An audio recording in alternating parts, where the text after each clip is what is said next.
in. How is it going, everyone? Welcome to Fast Beat Loop Racer, a game that is quite special, I guess, to me or to this channel, I guess. It's a game that 2 years ago I unlocked another difficulty, and I said I will play it 2 years in the future, which is essentially today. Or, well, to be precise, yesterday. It's just that wanted to wait until Friday. As you can see there, 21 of August of 2023. Well, today is 22.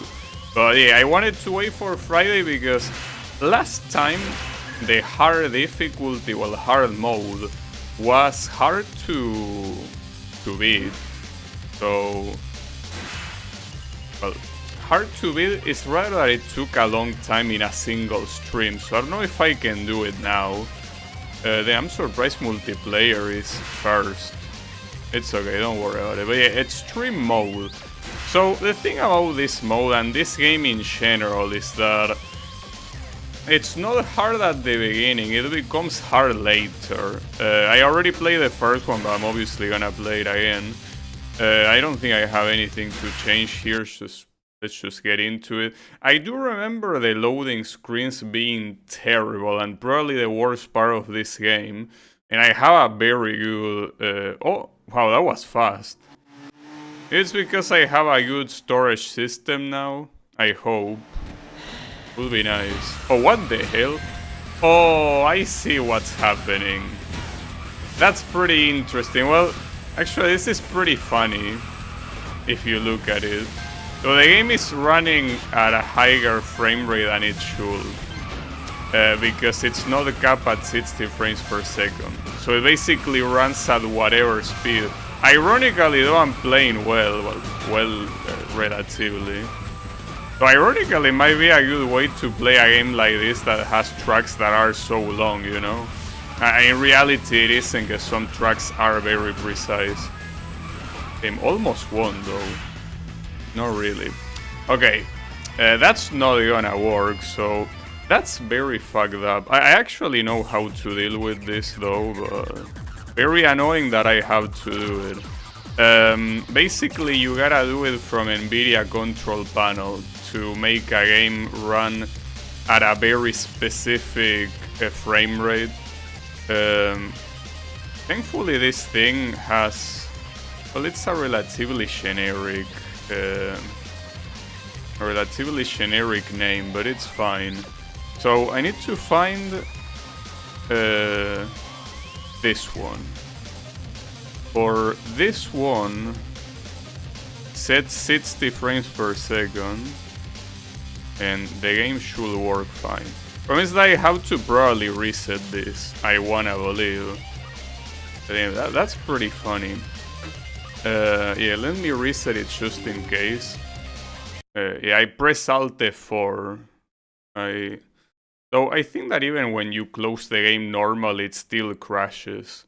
It's a pretty funny port. Well, port of I don't know what. I thought this was a native PC game, but with the amount of issues it has, it feels like it's a port instead. I don't know, it's hard to tell. Anyway, it should work fine now, I wanna believe.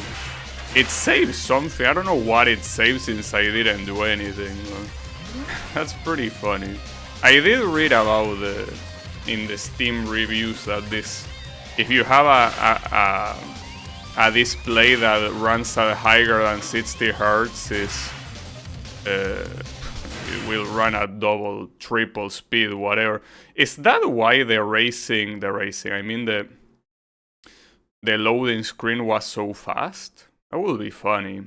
Well, back then I didn't have a 60 Hz monitor. Sorry, I didn't have a monitor that ran at more than 60 Hz. So I didn't have this problem, but now I do. I have a 180 Hz monitor. So if you don't limit this yourself, you're gonna have a bad time. Right, so now the game is running as intended. Still feels like the frame rate is a little odd, but it's fine. I don't mind. And that was so funny. Doesn't tend to happen often. Like most games, at the very least, allow you to use something like desync. This game barely has any options. Well, in fact, you know the funny thing is that it has a borderless full screen option that doesn't work. Like it's not full screen, it's just window. And I think it doesn't even have sound options in the first place. Like if you want to make like the music or the sound effects more quiet, you cannot do it. Now I don't know how you will do this if you don't have NVIDIA though. Because in the NVIDIA control panel you can very easily restrict frame rate, but if you have AMD, can you do that with Adrenaline or whatever the program is? I feel like you cannot do it. Maybe I'm wrong. Yeah. It's a cool experience though to play the game at 180 frames per second. Almost feels like a challenge in itself. But yeah, as I say, with how long these tracks are, it might not even be a bad thing. I also don't know if the sound is fine. I should check it. Well, the sound, I mean the volume. I know that the sound is there. Just mean the volume of the game. I think it should be fine. But if anything, it might be quiet. Well, let me know if it's quiet. I don't know. Hopefully it isn't quiet. Alright, so I level up. And what did I get? A decal? Oh, that's cool. Alright. Doesn't this look already pretty similar to one I already have? It's nice to unlock decals at least. Alright, so now let's actually continue. Decals. Wait, how do I select it? Oh, down or up. I mean, I guess I could use it, but I use it for a little bit. I think I prefer the way the other one looks, though. This one has many colors I'm not a big fan of. But yeah. Oh, also another thing, I wanna see if yeah, you can actually see the dialogue. The only thing that my camera kind of looks is the gear bots, but not really. You can still see what gear I'm going.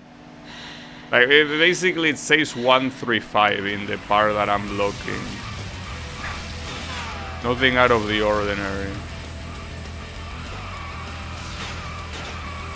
I also think that the frame rate being choppy is nothing particularly new. Like, the game...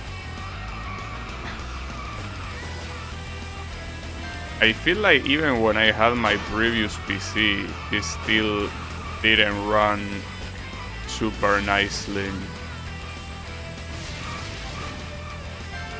And back then I thought it was because I had a weak processor. I mean, I had a very old processor when I played this game.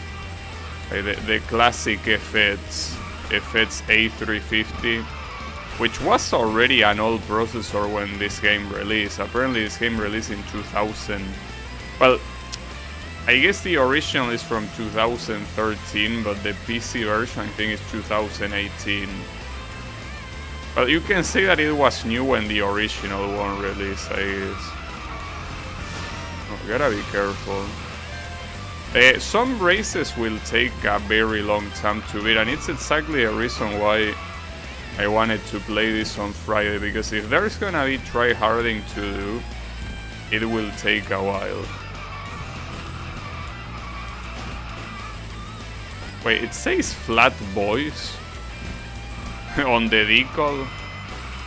I don't know what to say about that. Flat Boys. Alright. Pretty nice.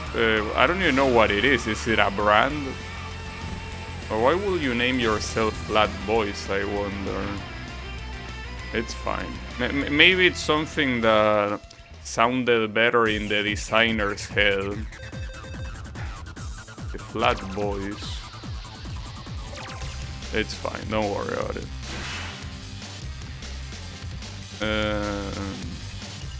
The Race Goddess? Oh yeah, the story of this game, if I'm not mistaken, is kinda shit. Also, no, forget about the neon tubes, I don't even have any. No, I want to keep using this one.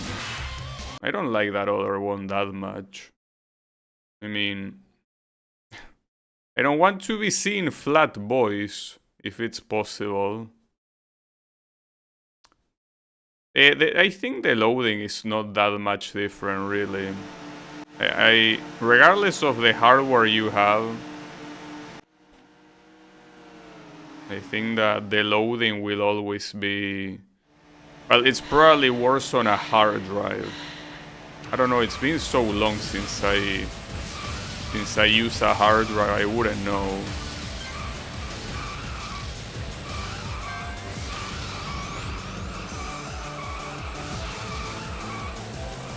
Like a very, very long time.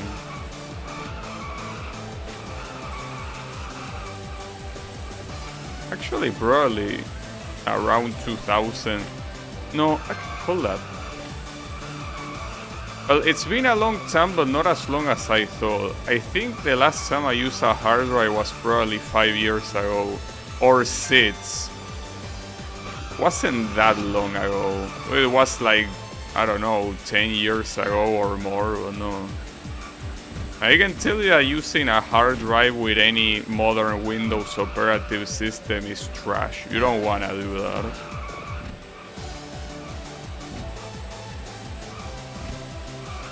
So I could make this louder for myself.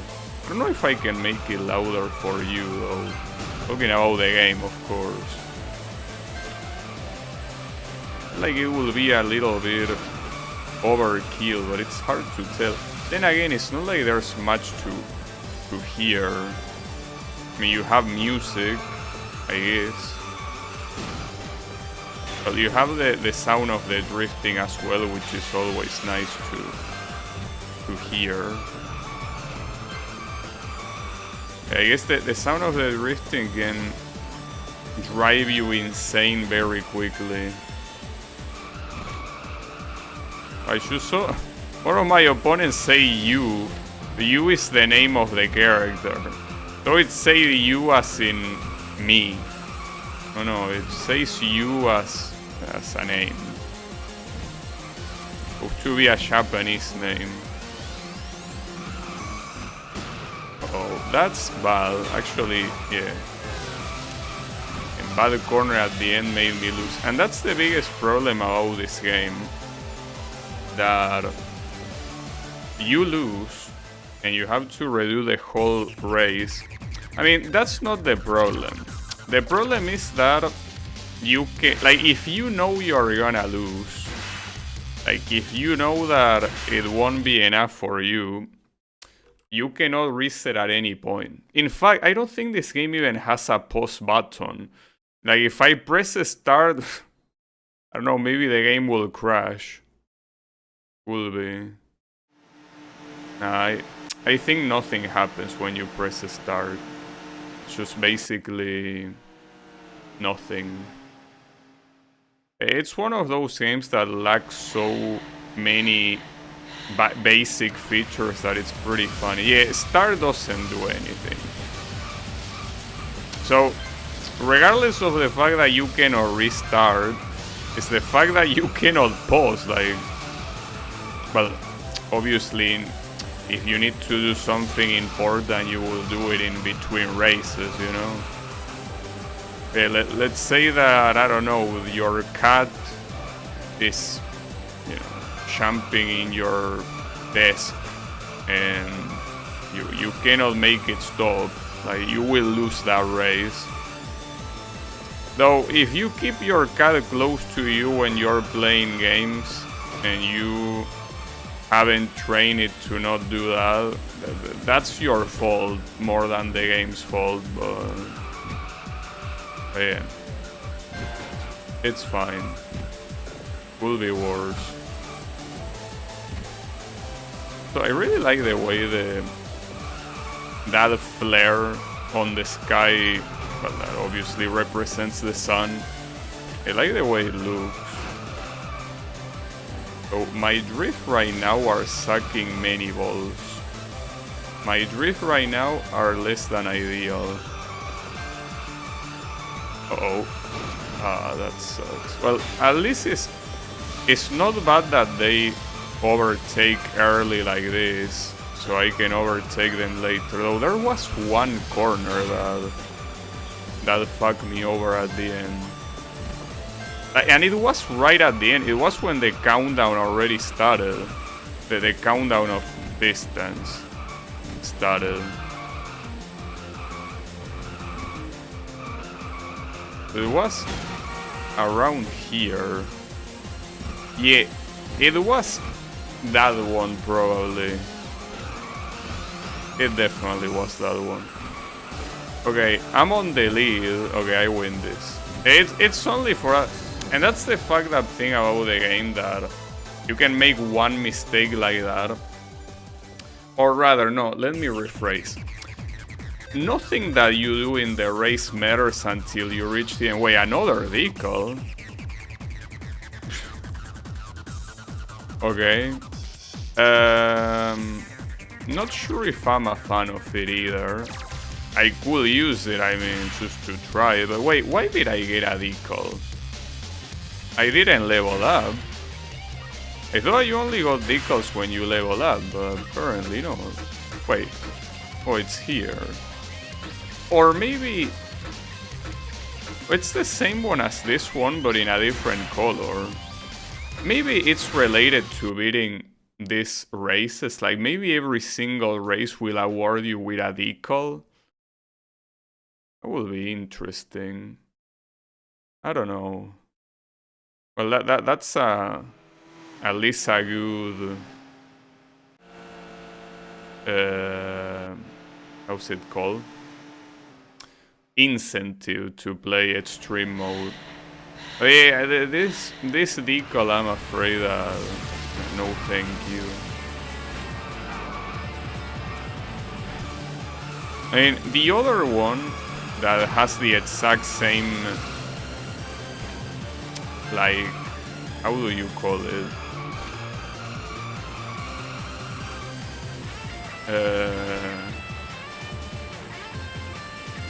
I'm not sure how to say it, but basically it has the same shapes, but a different color. I think that one looks good because it's black, white, and then like a purple that looks very bright. Like, it's a good color combination, but this one, I don't think this looks particularly nice at all.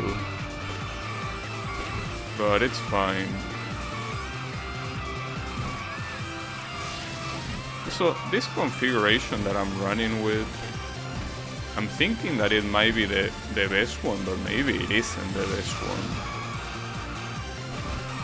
It's very mediocre. Basically, I think it's full top speed, and then it's a split between acceleration and handling, right? I don't think it matters that much either, though. Oh, him, out of the way. And you know that back then, when I played this game 2 years ago, and most likely the time that I played it 4 years ago as well, that I called this game Budget initially, but in reality it's supposed to be Budget Tokyo Extreme Racer. Just that I didn't know about that game back then. Well, in fact, Tokyo Extreme Racer is now on Steam. It wasn't 2 years ago, but now it is. You know? Okay, that didn't unlock a decal, so I guess it's not all of them. But it's also not exclusively leveling up like I thought it was. Wait, this decal also says Flat Boys on the left. Well, on the left, I mean on the side. That's a weird thing. I hope that's a fictional brand. Well, it most likely is a fictional brand like everything else in this game. I mean, the name of the cars are fictional too. The one I'm using, as I always like to remark, is called the NTR. A very fitting name for a game where you are not even part of the story. You are a spectator of the story. You are none of these characters, you are your own thing. Like, honestly, this game might be probably one of the most bizarre racing games that I played that don't go into like weird physics or anything like that, right? Because obviously you have like more fantasy-oriented racing games like, I don't know, Crash Team Racing or Diddy Kong's Racing, right? But I'm not talking about that. I'm talking about games that, even if they are fantasy, are more or less grounded in reality, right? Like, as I say, Tokyo Racer, One Gun Midnight, Initial D. This might be the most bizarre one I played. And it might not be the most bizarre one, but there are so many things in this game that you look at and you are like, why? Like, why did they do that? And you don't really find an answer. It's fine. Look, what's important is that it works. Well, theoretically, if it wasn't for the fact that I limited the frame rate in the NVIDIA control panel, this wouldn't be working right now. That's the funny thing. If it wasn't for that little patch, this wouldn't be working. Or at least not the way it was intended. But at least you got to see how this game looks when you have a display that is higher than 60 and you don't limit the frame rate. Well, to be fair, when this game released, it wasn't very common to have a display that had more than 60 Hz. Like, even today it's not that common. It's more common than before, but most people only have a 60 Hz monitor and that's it. So, like, every time that people complain about that, the fact that a game doesn't take into account higher frame rates, I personally don't think that that should be something worth complaining about. But in this case, instead of the complaint being that the game doesn't support a higher frame rate, the complaint should be that you don't have any way to cap it inside of the game. Because if the game at least had a VSync option, well, VSync it depends though. Like, in reality, more than VSync, it should have like a frame rate option. Or don't make it an option, and if your game has to run at 60, cap it manually. That's, well, I guess that is the complaint, that there is not a manual cap. But I think that in a lot of other games I see people complain, oh, this game is capped at 60 frames per second. Well, yeah, that usually happens with every game. The ones that don't are exceptions. Ah, shit. Having a game that can run at more than 60 frames per second is a luxury. And it seems that winning this race will be a luxury too. I actually got cucked by the traffic, sorry. Traffic was the crash I had. That car's wasted on you. He's not talking to me, don't worry. He's talking about the other character that is supposed to be the protagonist. So it almost feels like it's talking to you, but no, don't worry. It's talking about Rio. So, damn, looking at the time that I'm taking to beat this event, I know that it will take at least 4 hours to beat this extreme mode, that's for sure, but now I don't know if it will go for like 5. I want to beat this today, but I don't know if that's gonna happen. I mean, considering that the previous 2 streams were in a single day, I would feel very bad if I couldn't do this in a single day. But I don't know. Maybe it won't happen. I mean, the logic says that essentially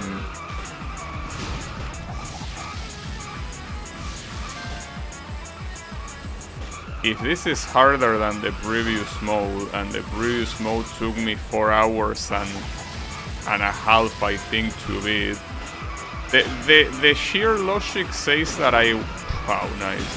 that I won't be able to beat it in 4 hours.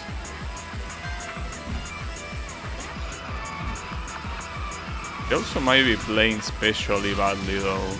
That might not help.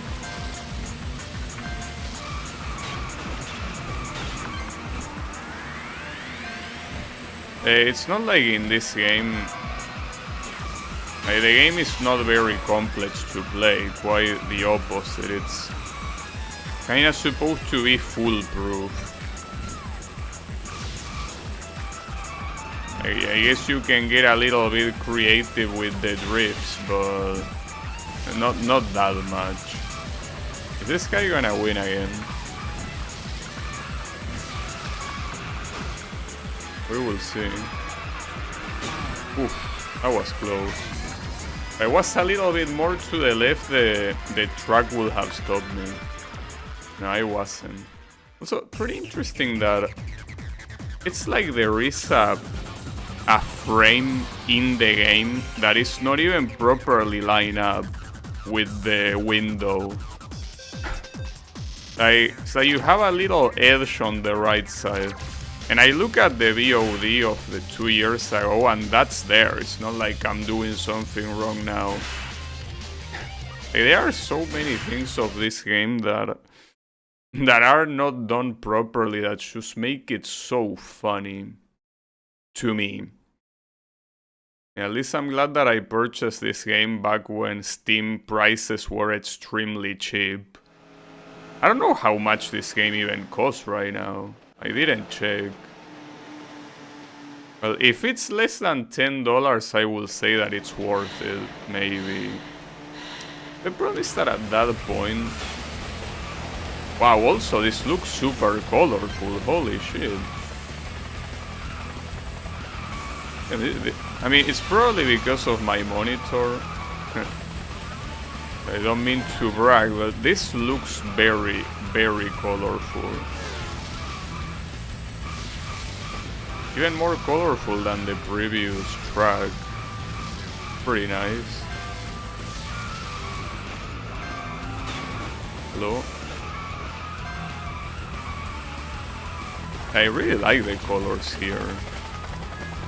Really looks fantastic.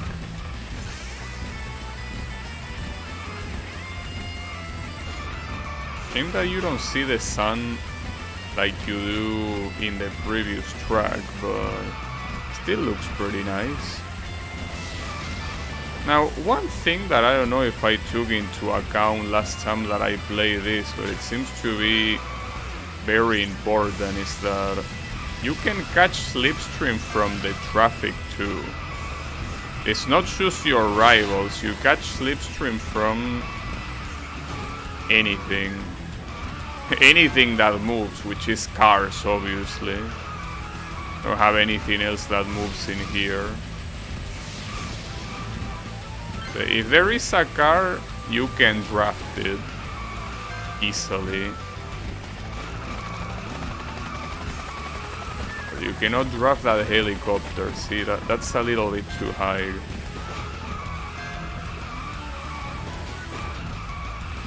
There's some good drift.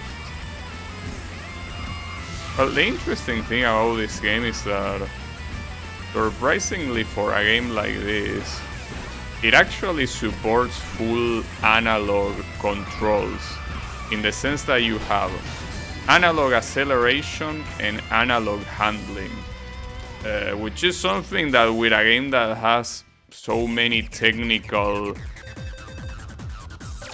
I wouldn't say technical issues, but so many things that like don't work super well. The fact that at least the controls work, it's very surprising. What are those things in the loading screen? Oh, those are the name of the cars, the car models. There's one that is called Uroboros or something. I couldn't be more cheesy if it wanted. I wonder if you can unlock cars. Because so far I think I didn't unlock a single car. You only have, I think, 6 cars to pick from and that's it. Or maybe I did unlock a car, but if I did, it was 4 years ago. The only thing I remember unlocking 2 years ago were vehicles. 4 years ago is a little bit too much to remember.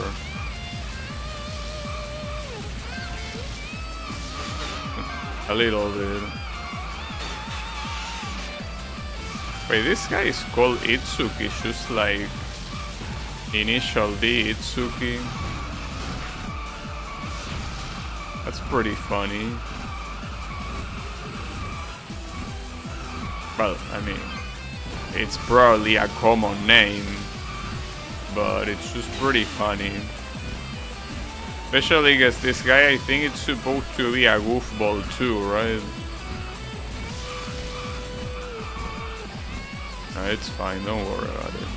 There is no plagiarism here, okay? There's only inspiration.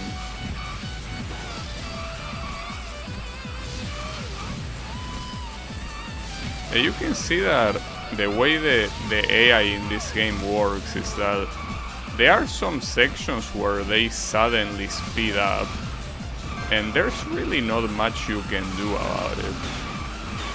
You can try blocking them, but most of the time blocking them is not super effective at all.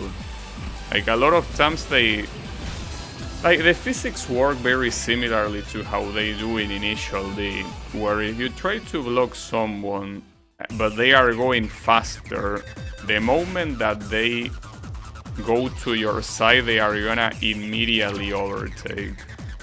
I think it works kinda like that, so there's not really that much you can do. Also, is there a way to change the camera? I mean, at this point I'm afraid of pressing buttons. But maybe there is a camera change button, but if I press every button in my controller, I'm afraid that one of them might crash the game. It's fine. I mean, what's the worst that could happen?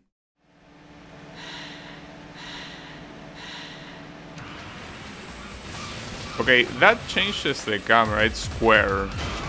Ouch. Problem is that you still don't have a rear view mirror. That's the main issue. Not having a rear view mirror is a problem.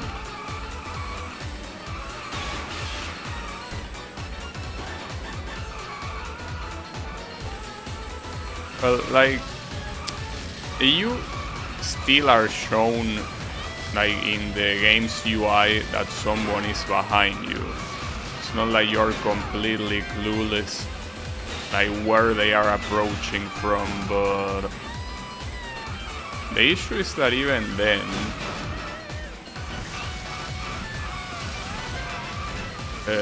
it's not as accurate as if you had a rear view mirror, and you don't have it. That's the problem. You don't have a mirror. You just essentially have to deal with what you have.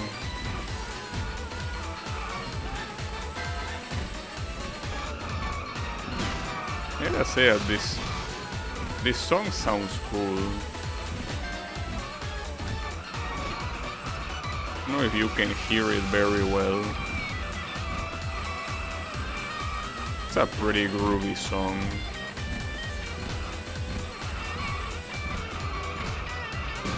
Uh-oh, that's bad. Game, and the fact... That's a very evil thing to make a track finish right before a corner.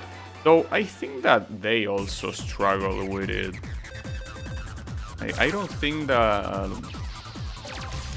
it's something that is exclusively that I crash against something.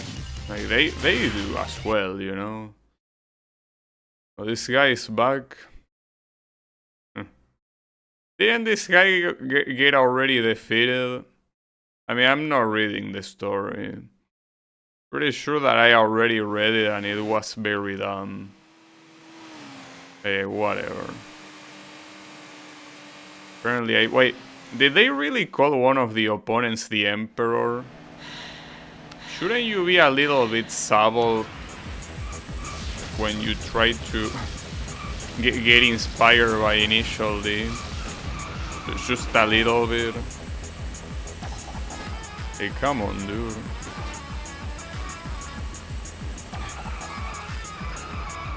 This thing you're gonna tell me is that I beat the Red Suns as well.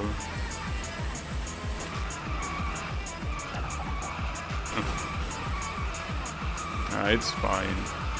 As I say, it's not supposed to be a copy of Initial D, it's supposed to be a copy... But then again, I don't know if it really is a copy of Tokyo Extreme Racer, guess. For what I understand, that game, or well, at least the one that is on Steam, is an open world game where you challenge other drivers in the middle of the road. I don't know if the old ones were like that, but this one is races. You have single races, and by having single races, you make it more similar to how Initial D is. At least if we're talking from a gameplay perspective. The way that you have races like this in Broad... well, actually, Tokyo Extreme Race, I think it also happens at night time. I think the closest thing with that is that they are basically races on highways. That's what probably makes it so similar to that. These are not mountain passes. You're supposed to drive in the highway while you dodge traffic. Oh, Rio. Rio wanted to overtake there. He might do it. Going pretty fast. Damn. That's fucked up. If just basically speed up and I couldn't do much. I knew he was coming, but I tried to block and it didn't work. It's the reason why I say that in games like this, a rear view mirror is almost mandatory. But you don't have it. Even if you change camera, you just gotta look at that little thing that's on the bottom of the screen and hope that you aim properly. Yeah. I feel like it should be one of those things that is a standard, you know? The same way that it's a standard in racing games to have like one input for accelerating, one input for braking, and then like, you know, inputs for steering. Should be a standard to have a rear view mirror. I mean, unless it's a rally game, I guess. A rally game that, well, that is about rally and not like racing with rally cars. Like an actual rally game, you don't really have any use for a rear view mirror. Oh, that was something.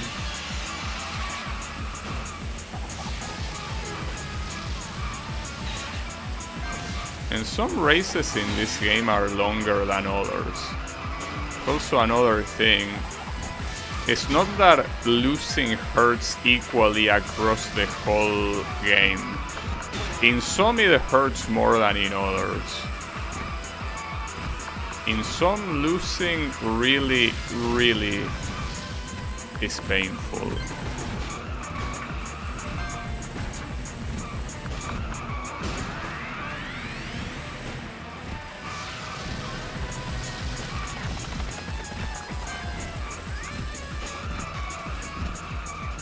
I think my biggest issue right now is that I'm drifting too early. Like, I'm initiating the drift way too early. That's obviously a problem. Right now the problem is that Ryu overtook me. That's the #1 issue right now. And forget about the drift timing, because we need to overtake this guy. And if he will get the same boost that he got last time at the end of the race, I'm not winning if I'm not on the lead. And yeah, he will get it. Apparently. Yeah. You can see that the boost happens regardless of his position on the screen. Like, you could kind of think that this is more of a... like, there is some, you know, some variation aspect depending on how you play, because if you block these guys, they won't go as fast as they otherwise would. But the thing is that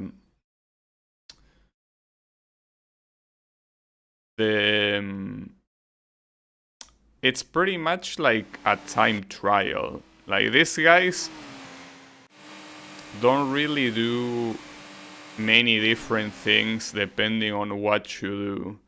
In reality, it's like these guys have a very specific set path with a specific set speeds, even if they don't make sense in context, and you're supposed to be faster than that.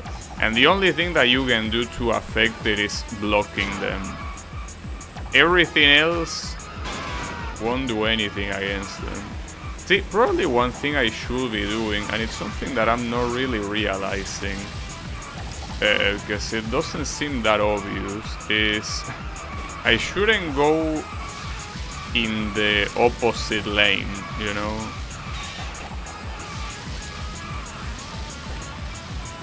Just that... does it work like this in Japan? That they drive on the left side instead of the right side? Because here it's you drive on the right side. By right side I mean right side of the road. When it comes to the position of the racing wheel, it's on the left side. Here it seems that the straight path in a highway or whatever, right, seems to be on the left side, which means that you probably want to go on the left side. I still think that blocking doesn't really do that much. It doesn't seem to be that immensely useful in this game.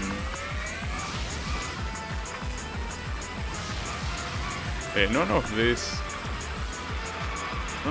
driving here matters. It's the only thing that matters is the final boost that this guy gets. Mr. Protagonist with plot armor. But thankfully I was going faster.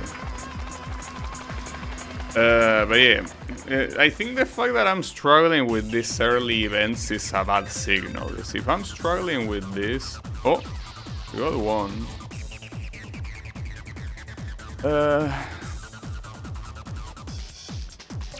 I don't know about that. Honestly, these vehicles seem like they have been getting uglier and uglier. The more I get, the uglier they get. It's supposed to be the same one as this, but I just feel like this combination of colors is not that good. Like, I wouldn't say it looks bad. It doesn't look bad, but it doesn't look better than the one I had. I'm still gonna use it for one race simply to try it out. Did I make the joke about Fei Long and Street Fighter the previous time I played this game? I don't know. You know, the previous time I played this game? Actually, Street Fighter 6 did release by the time I played this game, right? And Fei Long was not a thing already, and it's still not a thing even 2 years later. That's a shame. I guess nobody really cares about Fei Long. It's a shame. He's a cool guy. Oh wow, someone crashed. Damn, was that an intended crash or... Like, I wonder how scripted these things are. Oh well, even if they have a crash, maybe they will just boost back into the race like it's nothing. Ah, fuck. I don't know, the way the AI works in this game is a mystery to me. Because for the most part it does look like they are just minding their own business and they don't care about anything. Like they just go in a set path and nothing can stop them, but then you have that guy crashing. So unless that crash was scripted, I don't know.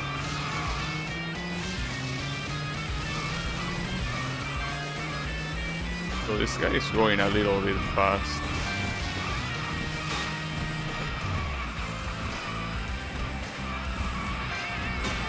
Ouch.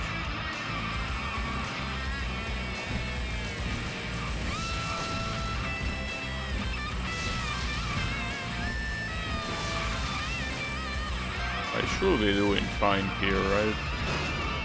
Or maybe not. Okay. The game felt merciful there. The game actually felt merciful. But then this race ends with a corner like that right before it. Are crazy. I really want to mess you up. Alright, so this is the final chapter of... No, the final episode, I guess. I don't know how they call every single event, but... Oh, well... Didn't mean to use this decal, but whatever. I'll change it later. It doesn't make that much of a difference.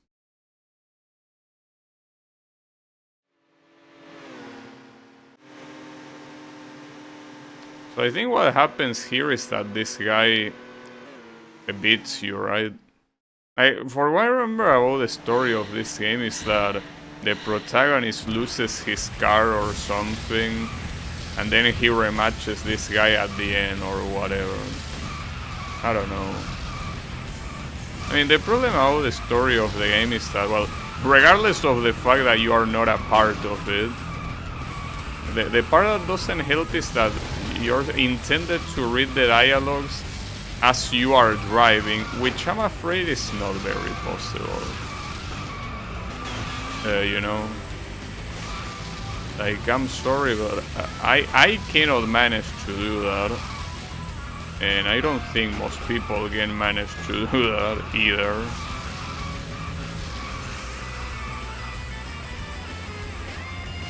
Now, the interesting thing about the fact that, well, this game has the gameplay logic tied to the frame rate and that it doesn't limit the frame rate in any way.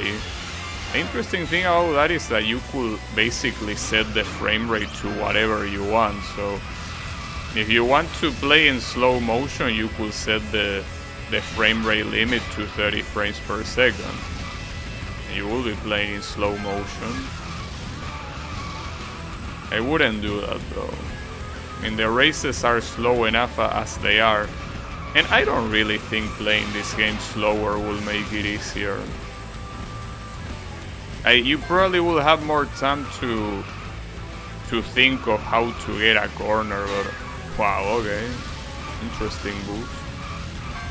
I don't think it really will change shit. Yeah, that was a very good corner, but here's another one. Okay. Clean. This guy is supposed to be Chinese, well, in case it wasn't obvious by the name. Oh, so, yeah. Rio does beat Fei Long. Huh. And someone steals it. Oh, so that's what happens. So it's not even that he loses and wants his revenge, it's just that he wins, but he still gets cogged. Yeah, I'm gonna change the decal though to this. Yeah, that one. Confirm. Damn it. Yeah, that one is fine. I like that this is probably one of the few. You know that these games always have like a Japanese drift thing to them. So usually they always take place in Japan. Well, and this one does, but so it also happens in China as well. So that's nice. I like the idea.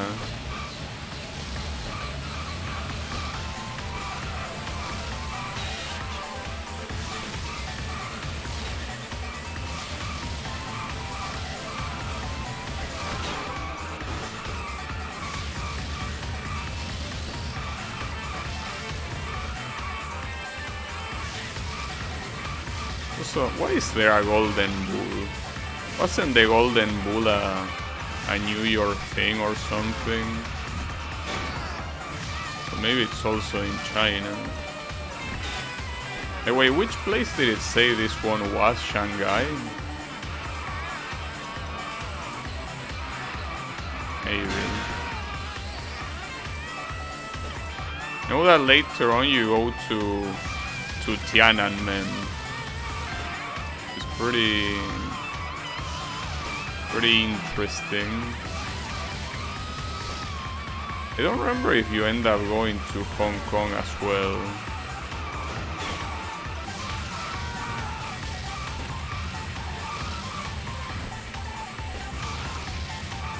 So right now, I'm in dead last.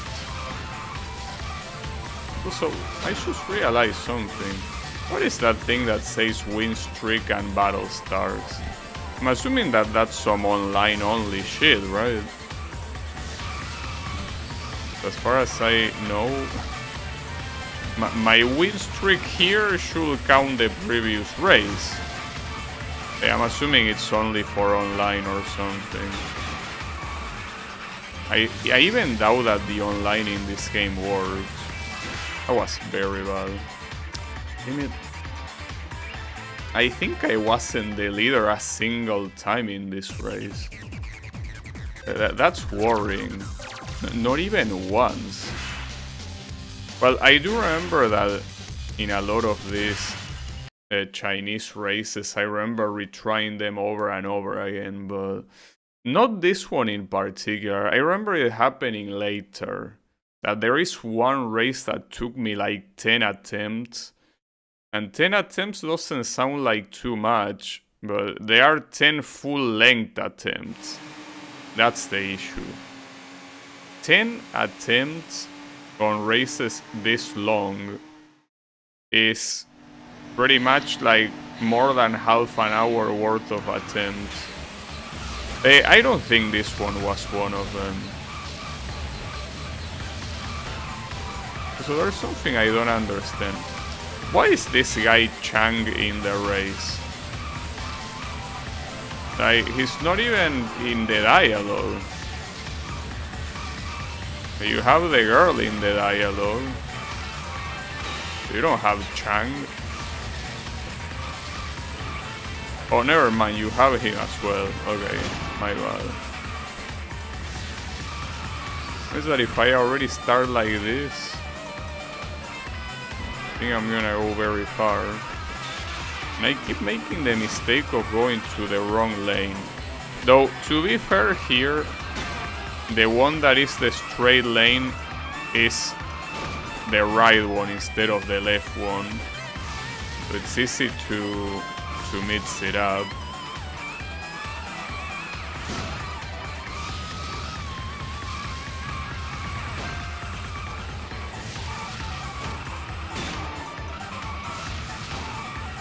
What is that? Seems like it will be a repeat of the previous mission. Couldn't get to the lead once.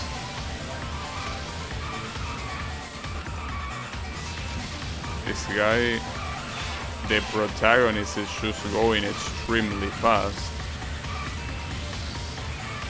Nothing can bring him down here.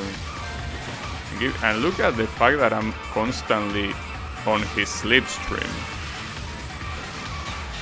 But at least that's enough. Nice. Yeah. That's...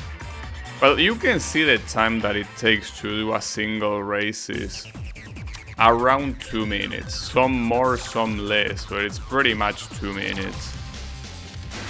And 2 minutes is not a lot, but it is a lot when you do it like 10 times in a row. Because you also have to count the loading screens that at this point I will have to time them. But I feel like the loading screens are static.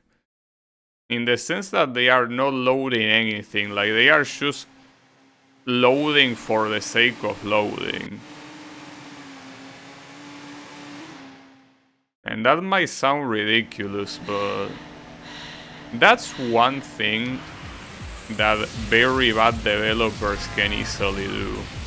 Like when they don't know exactly when the stage loads, because the code is a mess or whatever, so they make a static loading that like takes the average of how long it could load, right? So let's say that it's, well, not the average, but like they take the longest loading possible and they put that as the static loading. So basically they put 10 seconds of the loading screen, no matter if it takes 10 seconds or 5 or 2. That is possible. Obviously there is, well, there are two problems with doing that. The first is the fact that, well, if you are loading the resources faster than 10 seconds, why are you making me wait 10 seconds, right? That's the first one, but there is the other one that is the opposite problem. What if you don't load the resources in 10 seconds? Like, the game just explodes, pretty much. Yeah. I don't know if that's what the game is doing, maybe not. But I know that it's something that a lot of times I find tempting as a web developer, but I usually never do it. Only if I stumble upon a code that is absolutely a mess, but even then I usually never do it. Usually tend to wait for something to load, or either that or not show a loader. It depends on the situation. The thing is that if the code sucks and you cannot really tell exactly when the resources that you need load, you can be very tempted to make a static load. It's not a good idea, no matter how you look at it. Ooh, that was so close, holy shit. This was a longer race than the other ones. In terms of distance, most races tend to be less than 10 kilometers. This one was slightly more. Also, yeah, this is Shanghai. Well, they already spoil you what the next chapter is gonna be, so the next one is Beijing. That's pretty cool. Yeah. The Chinese Mafia. I like that they use the term Chinese Mafia as if there was only one, right? Like in a gigantic country like China, there is one Chinese Mafia. Also, you know, there's something I'm noticing about the game graphics. It feels like the lighting of the cars, like or rather the light that they have, like the front lights. It's like it's an effect that has like a bug. It has artifacts. I don't know, for lack of a better word. It's like it has artifacts in it. Like it looks like as if I was emulating this. Like, that's the typical artifact that you see in emulation. But I'm not. I'm playing this from Steam. Well, maybe the game is an emulation. So I kinda doubt it. It most likely is a native port of wherever this game comes from. But yeah, those are definitely artifacts. Well, you can kinda see them. You see that they are random vertical lines. So, well, maybe you cannot see it because of the bitrate. That's the kind of detail that probably, since in a game like this, the pixelation is probably quite a lot. You probably cannot see what I'm talking about, but really feels like there are some vertical lines that are the typical emulation artifact that happens in a lot of emulators. But this is not an emulator, as I already said. It's supposedly running natively. I don't know what's up with that. I find it to be funny. A shame that this girl won, though. Yeah, it's fine. What I'm definitely noticing is that I'm losing a lot of races that I'm pretty sure I wasn't losing last time. So I cannot promise finishing this today. Like, I say this because a couple of races, as I say, really took me a very long time. So if the other races that I don't remember them taking me a long time also take me a long time, well, we're gonna be in trouble. We're gonna be in big trouble.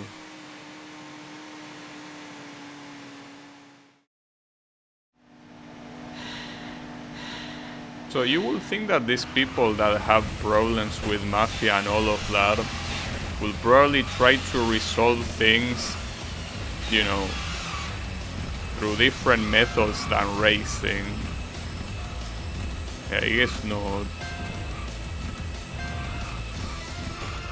Maybe not.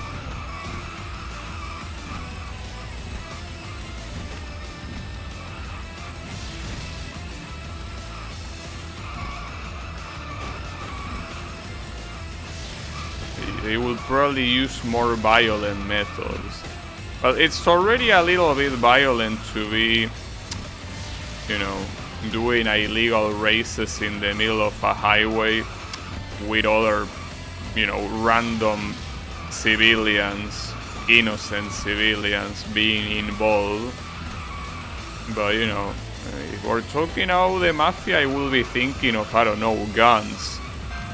Gangs as well, like people ganging up on others. Not races particularly.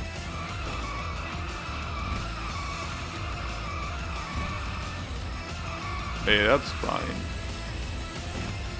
As I say, the best way to enjoy the story of this game is to not read it. Just make up your own story, it's probably gonna be better. This is the same thing that happened last time. Like, basically, the girl overtakes and there's not much I can do about that, unfortunately. Like, she overtakes and she keeps going extremely fast. I'm not sure what the idea is here. Is this the last chapter? No, right? The last episode, whatever. I don't know how they call it. Go to class 19.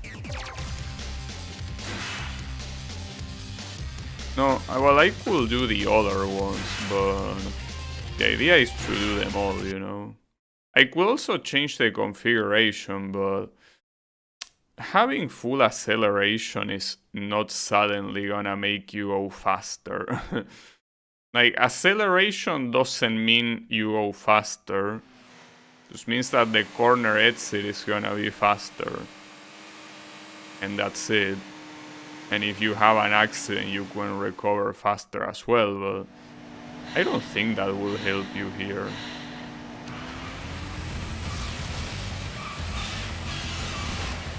Hey, I'm not sure what to do, especially considering that I didn't really have accidents, so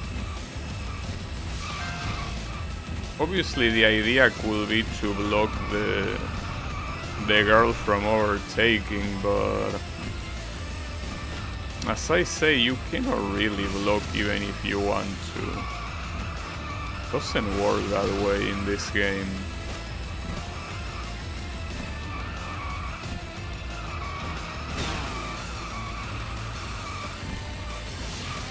I mean, at this point, the best thing I can probably do is somehow try to get the slipstream of every car I come across, but that has the danger that you're most likely gonna crash them from behind.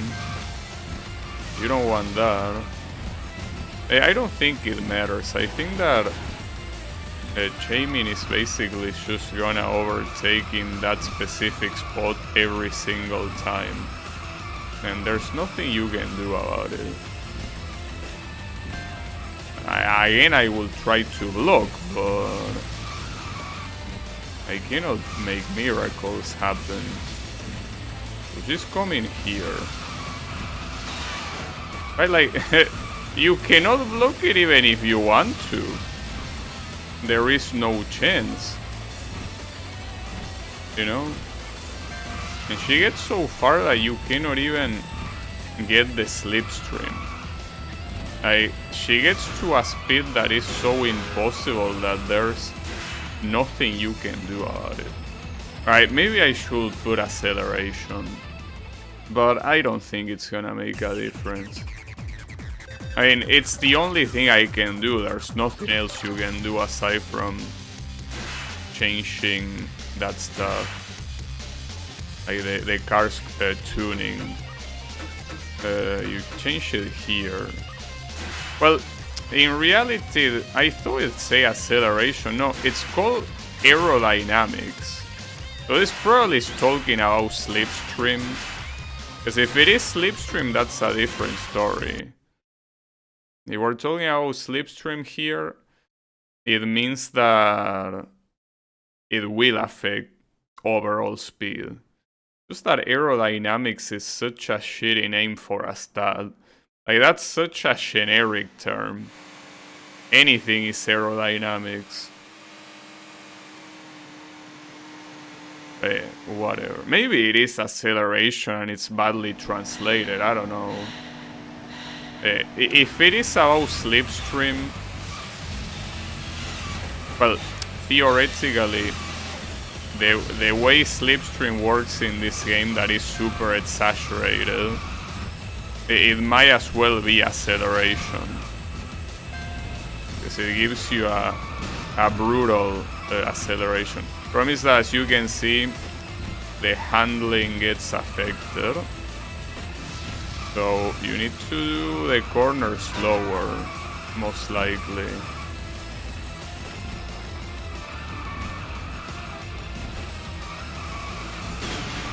Wow. That was pretty bad. The handling is definitely noticeable when it's not at a decent amount. I can I notice how much I struggle without it. Like, I really struggle.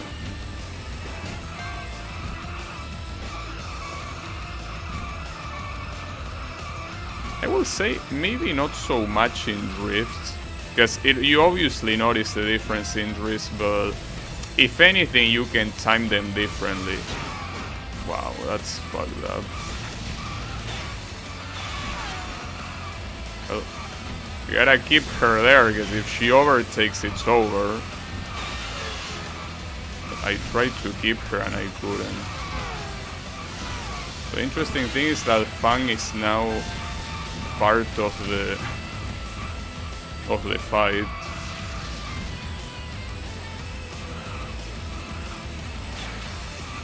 Nice. Well, I don't think, ironically, the aerodynamics had that much of an effect. I think it was mostly the fact that I got lucky with the blocks. Because if she had overtaken in the place she always overtakes, I will be done the same way. I don't know if I should keep this configuration. I could keep it. So why not, I guess. Yeah, I don't know. Wait, 5-on-5 team race? You're not gonna put 10 cars in a race. Come on, stop lying. Oh, unless you mean that each one of them goes individually against each other. Okay, yeah, sure. Like a switch race. Well, race, competition. Like multiple races.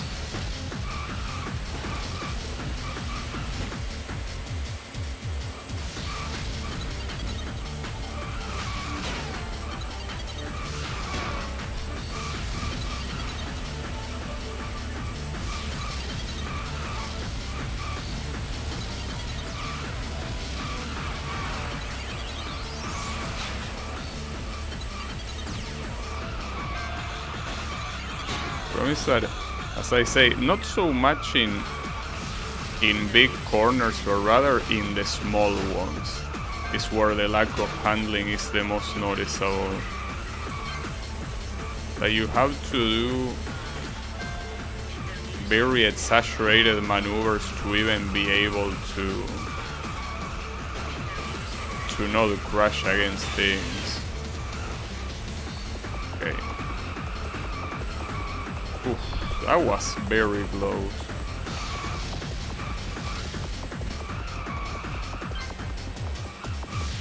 And unfortunately this track is giving me PTSD.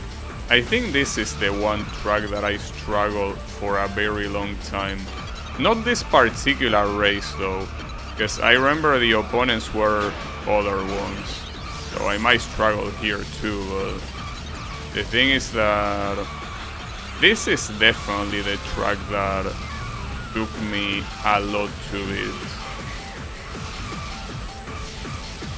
Oh, that was an interesting overtake there. I wonder if it's because of the aerodynamics that happened. I think I'm gonna leave the configuration like this. Probably for the best. Yeah, depending on the race, I guess. Was it this one? I have a feeling that the race I'm talking about involved Fei Long. I guess I remember his name being ingrained in my eyes. But yeah, I don't know. It might have been this one, because I also remember Chang. And the fact that it was in this track means that it had to be in this chapter. I'm a little bit scared now, I gotta say. So I thought it was a lot later than this. I thought it was like the second to last chapter or something. I mean, there are some races at the end that I'm pretty sure are also very hard. But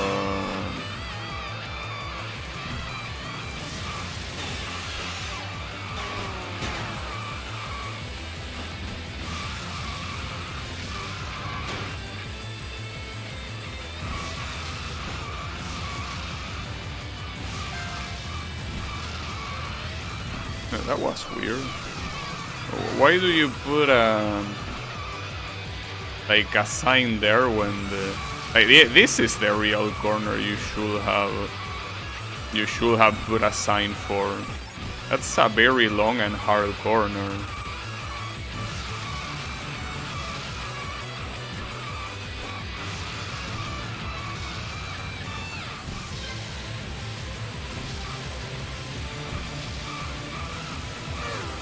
Actually, I think I should remember something.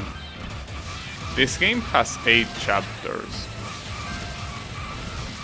I think the location of these things repeat later. So most likely the one that I'm remembering is a location... Well, it's this same location but in chapter 8. Or, I mean, not 8, sorry. Chapter 7 most likely. I'm not sure. I think that some chapters later do repeat locations. Well, that will be a problem. It will be a real issue. But we will see.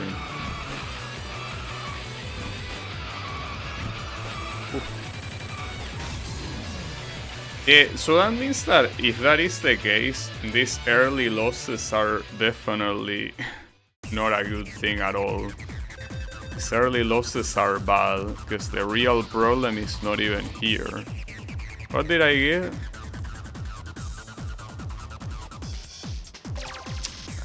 Yeah, I mean, I don't really like it either. It's not super bad, but... Wait, which one was this? This one, right? The blue one. I mean, at least it's a more unique combination than... Because a lot of these are black and white with another color. And some of the other colors look good, but... I think that... some others not really.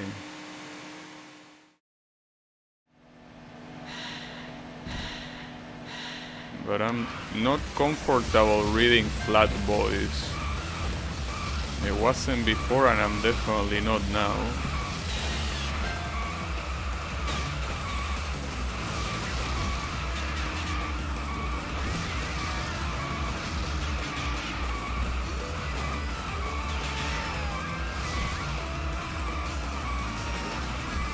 Yeah, most likely what happened is that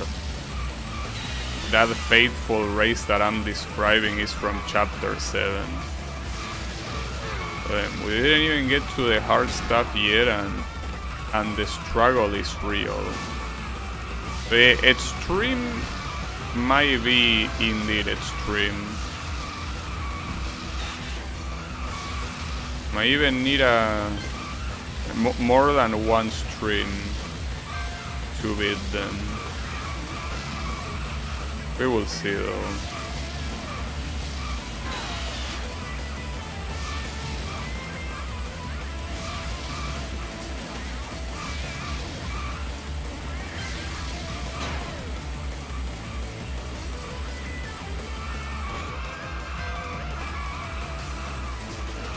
No fucking truck.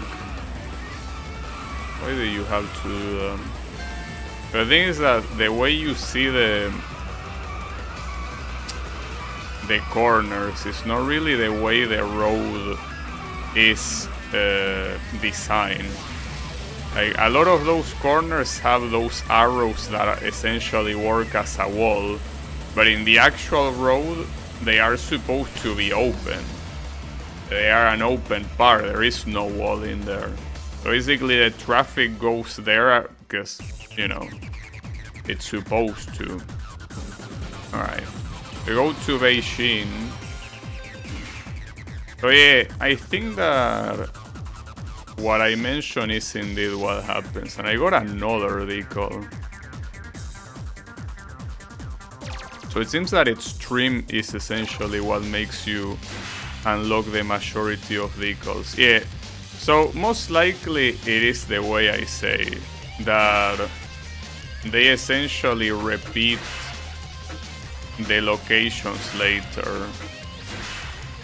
So yeah, we still have a long way to go. Well, in fact, we're not even halfway through. And even if we were halfway through, with the later races being harder, I don't think being halfway through matters too much.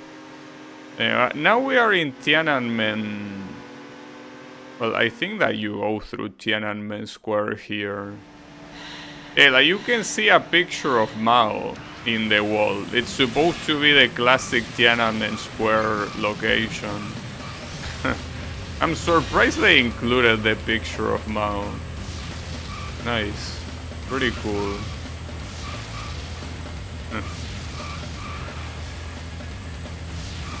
Hey, why not, right? And it's not the only one. There is a cruising game in Nintendo 64 that you go to China, and the very end of the track also has that wall. I don't know how it's called. I'm assuming it's like the common way to call that place is simply Tiananmen Square. But maybe I'm wrong, I don't know. No, I mean, not like I ever been there. I think it is the place that has the portrait of Mao.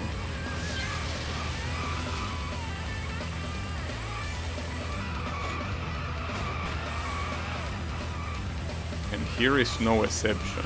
Well, it's pretty clear that if this game probably got released a little bit closer to today, I don't think they would have put that picture there. So I don't know. Is Mao even considered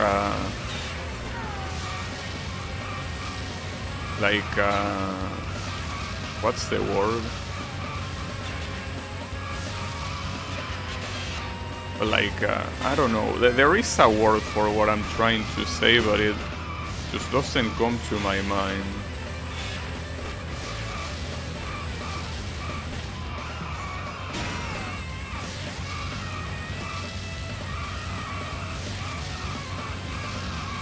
Ah, that's a shame. Fuck. Hey, I still can't think of the word I was trying to say.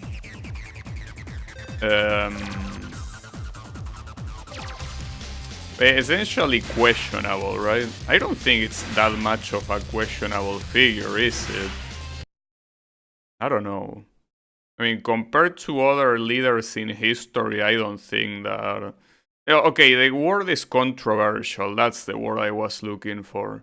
I don't think Mao is a controversial... Well, it is, but I'm assuming it's as controversial as any leader in history, but probably not as controversial as some other ones. I don't know,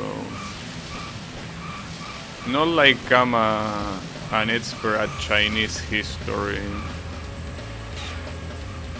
I wouldn't know.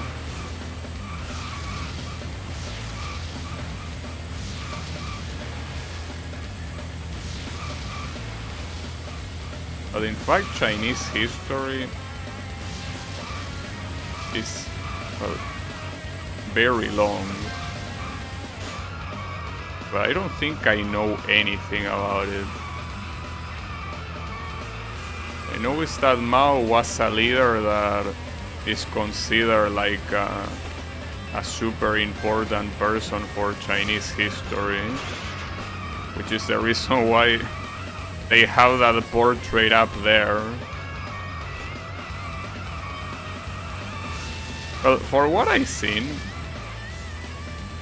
I don't know exactly where, but I've seen like pictures of like a political space, like of the actual Chinese government, that has a portrait of Karl Marx on the wall. That's an interesting thing.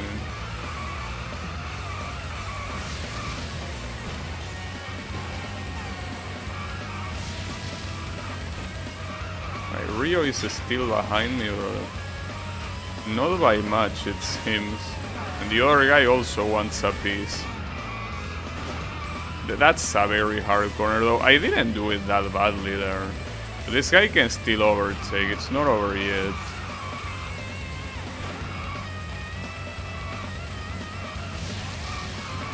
Okay, he won't. I like that when someone is so close to you and you reach the finish line, the way the camera stops in the finish line and you see them both immediately charge forward, one after the other, looks pretty cool. Alright, Crazy Apple. I will change this decal though. I mean, this one doesn't seem that bad, but it's mostly because of the blue. That compared to the other decals, it's pretty original. I still prefer this black one with some purple stuff. Like, it looks better. It looks more... what's the word? More catching to the eye. Yeah, I like this one a lot better. Like, I guess it's just not like the specific colors, but also the fact that the combination of colors. Also, how is it going, Wasabi? Yeah, Fei Long. I was talking about that earlier. No, it's not the Fei Long you think it is. This is just it's supposed to be a mafia lord. The Street Fighter Fei Long is supposed to be a, you know,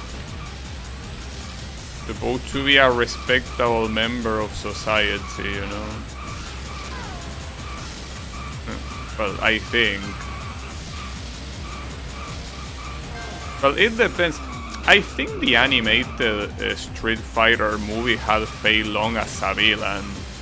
Well, not a villain as in, it's not the main villain, it's not Bison, but I mean that he didn't seem to be a very kind guy at all.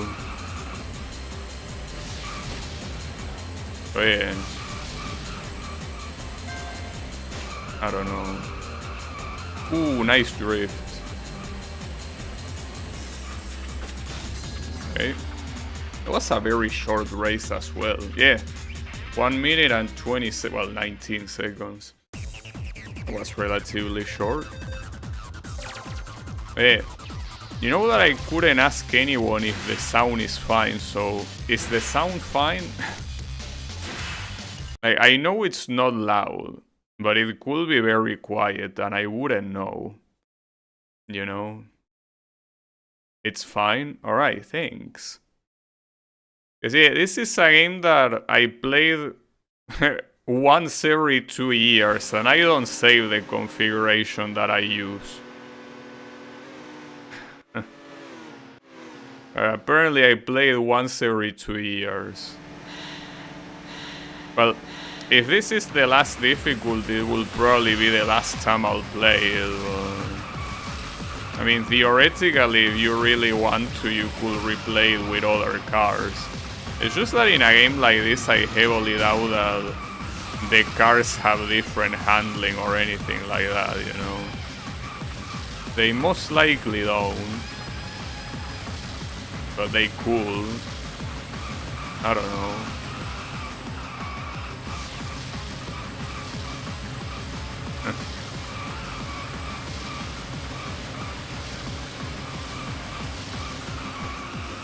I mean, I don't think it's a game like Ridge Racer 5 where every car drives differently.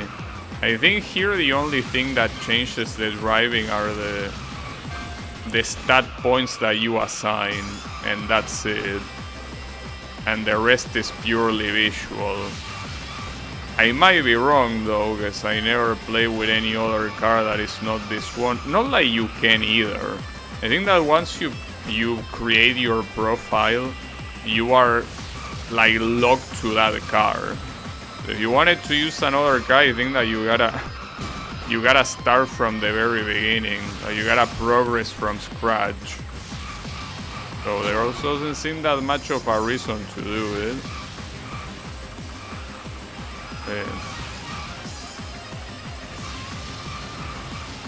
I guess the games that are special to my stream are very weird, without a doubt. Oh, that's bad. Oh, and that's such a slow corner too. Ooh. Team, that was an extremely mean ending. I'm glad that I ended up winning anyway, so... 2 90-degree corners into the finish line is such a fucked up combination. But it's fine. Don't worry about it.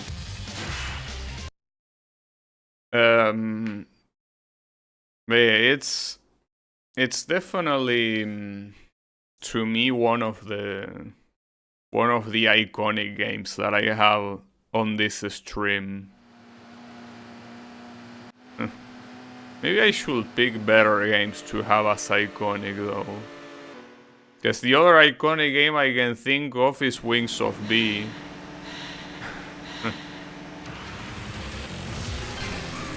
Wings of V... See, the problem is that I will say that Wings of V has the same problem as this game. It's not a bad game, but there are so many technical issues that should not be there. But they are there. But not to mention that you actually need to try hard.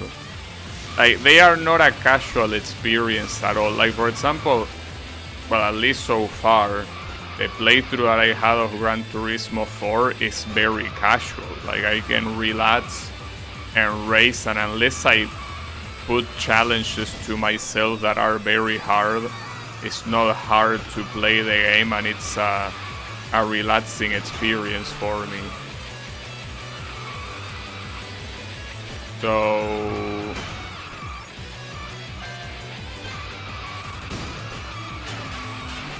the Wings of V and this game are definitely not what I would call relaxing experience at all.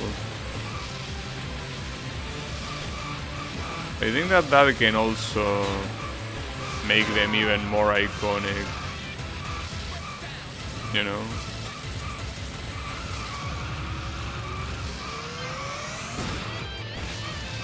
Wow, that made me slow down a lot, holy shit.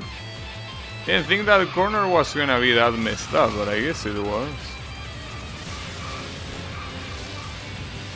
Well, surprisingly, I'm still in the game, so... well, in the game, I mean that. Oh, I thought that you could go to the other lane. I didn't think that that was a pseudo wall.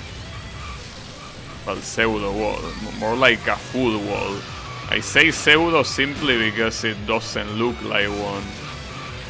And that's unbelievable, I got scammed. If I knew that that was a wall, I wouldn't have done the drift like that. What an asshole. Didn't help that I see the cars coming and I'm like, okay, that's another lane that I can go into. No, it isn't. It is definitely not. That's pretty fucked up.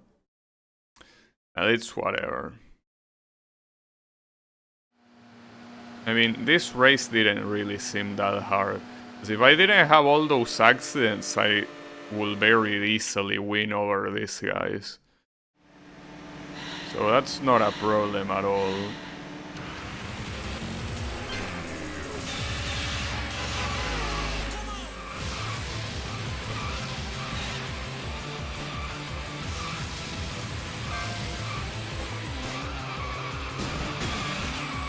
But it is a track with very fucked up corners no matter what. A track that is just very hard to not crash against the walls. Well, and especially when I'm using a build that completely disregards handling. So you're not gonna be doing those corners very well. Okay. Also, where even is this Chen guy? Like, he's not in the race. And I'm not Chen, so... But where will this Chen guy even be? I don't see him here. It's fine. It seems that this race is going worse than the previous one. I didn't think that was possible, but I might have been wrong. And that was the same spot, by the way. The same spot that I slowed down on the previous attempt, and I couldn't do much about it.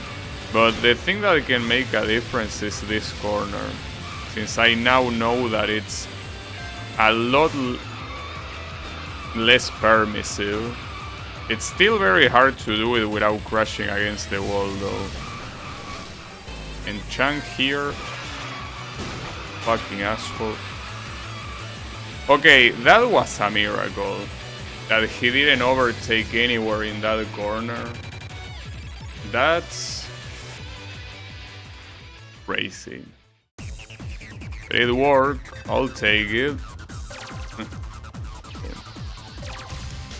Hey, I just want to remind you that we're still not halfway through the mode. As I say, I know that this will be a 4-hour stream, but I think that if I want to do this today, it's gonna be longer than that. I don't think I'm beating my longest stream record, though. That one will most likely remain 6 hours forever and ever. Like, I don't think it can change. And that's mostly because I cannot imagine myself doing a stream for 6 hours again. Like, that is most likely never happening again. It will have to be a special stream. It couldn't be just a casual stream. Well, you could say that this is a special stream, since it's a stream that I say that will happen 2 years ago, and it indeed happens 2 years in the future. So you could say that it's special enough, but you know.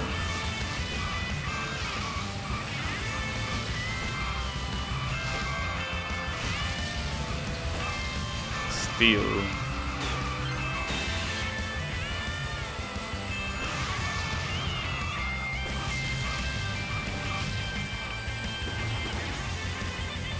So for what I understand, Rio's story ends on the next race. Oh, that was very bad. God damn it.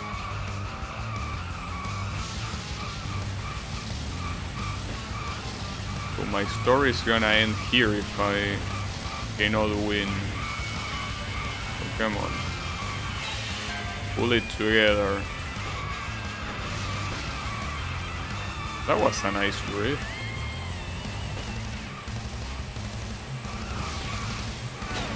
I promise that now Rio is gonna be on the offensive like that. I wanted to block him, but what an asshole, dude. I hate when these guys decide to simply go faster. What a bunch of freaks. And it will constantly happen, you know. It will keep happening, don't worry about it. Ah, damn it.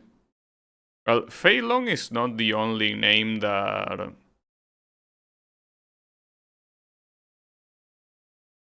the only name that is from a fighting game character. You have Rio as well, from Art of Fighting. So that's a fighting game that you probably would rather forget. Probably more polite for Rio to say that it's Rio from King of Fighters. That seems like a better presentation card than Rio from Art of Fighting. That's definitely not a game that, if I was a character, I would want to be associated with. But it's fine.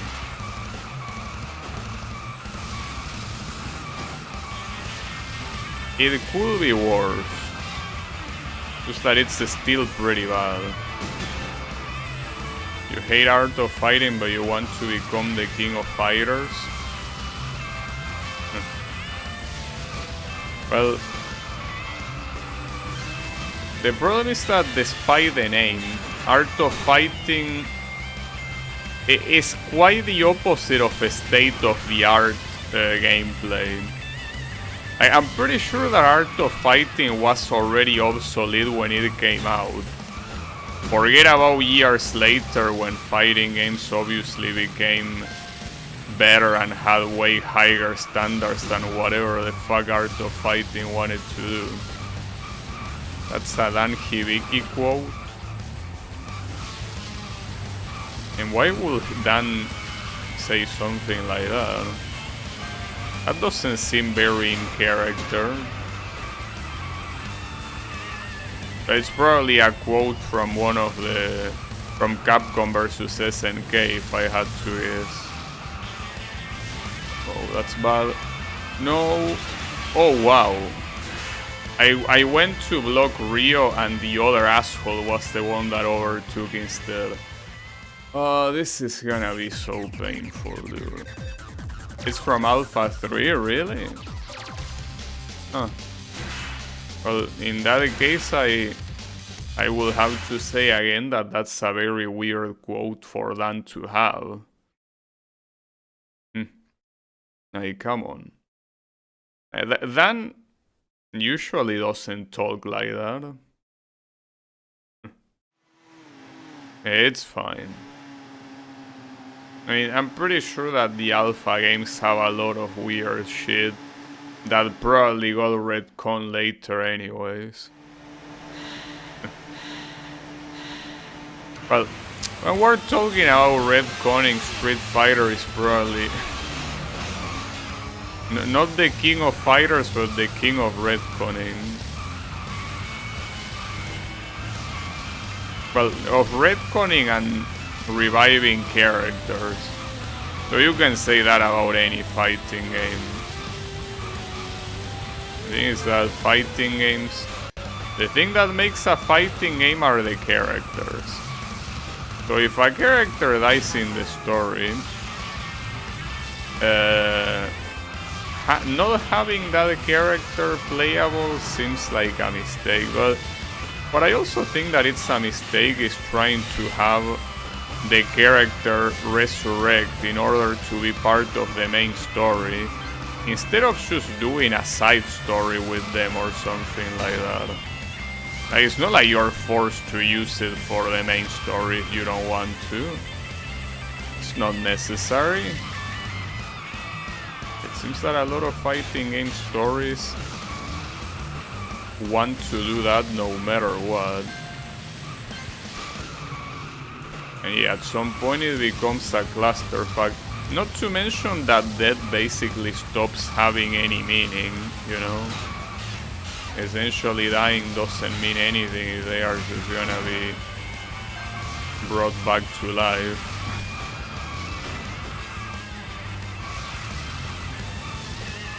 Whatever. Hearing about fighting game stories usually not a good idea. This time it went better though. Rio at the end did, you know, accelerate a little bit in a weird way. It's fine, we got it. And now the final one. Apparently this is where, as I say, Rio's story ends, or the final showdown against Fei Long. Well, Fei Long and Sao, no, wait. Three-way race. Is it really that guy, or is it someone else? These two guys are here, and then who is the other one? I mean, aside from me, obviously. Kamisaka. Oh yeah, this moron, I remember him. This guy that was trying to talk shit at the beginning. I thought that was a straight. I mean, I shouldn't have expected it being a straight if I got a sign beforehand saying that it was a sharp corner, you know. That's my bad.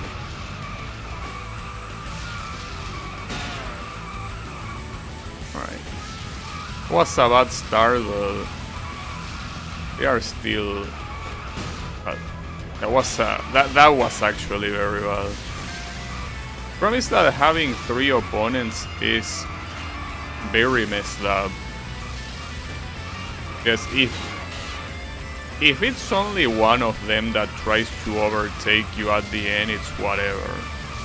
If you actually have to deal with all 3 of them trying to overtake you at the end, it's a disaster because who are you even gonna block?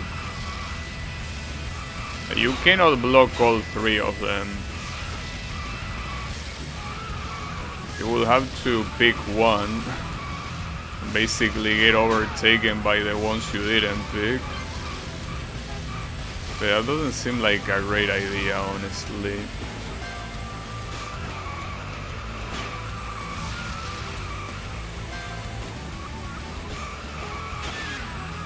Nice.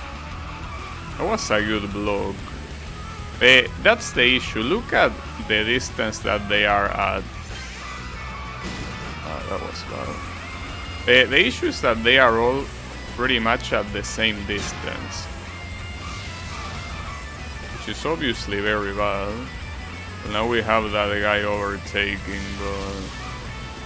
The problem is that he's on the opposite lane. I don't want to go to the opposite lane, but... Maybe I need to after all. Or maybe not. No, I actually don't. Eat shit. But that was clean. Well, at least the first half of the game is done, but the hardest part is still, you know, is still yet to come. So yeah, I am a little bit afraid right now. Got a new decal. Yeah, looks okay. So as I said, a lot of black and white. It's very unoriginal, all things considered. Oh, not to mention that it's the same one as this, but with white at the end. Alright. So, I think that this is where the game starts becoming a problem, even more so than it already is. This is where we might need to try hard, but I mean, not yet. The real try-harding starts in Shanghai, like on Chapter 7. That's the real try-harding. There might be a little bit of try-harding aside from that, but for the most part, it's Chapter 7, the one that will be a problem. I mean, the fact that I remember that, I guess I didn't remember that it was Chapter 7, but the fact that I remember Shanghai and specifically some, like, which track it is, the problem. That talks a lot about how much it fucked me up 2 years ago, if I still remember that.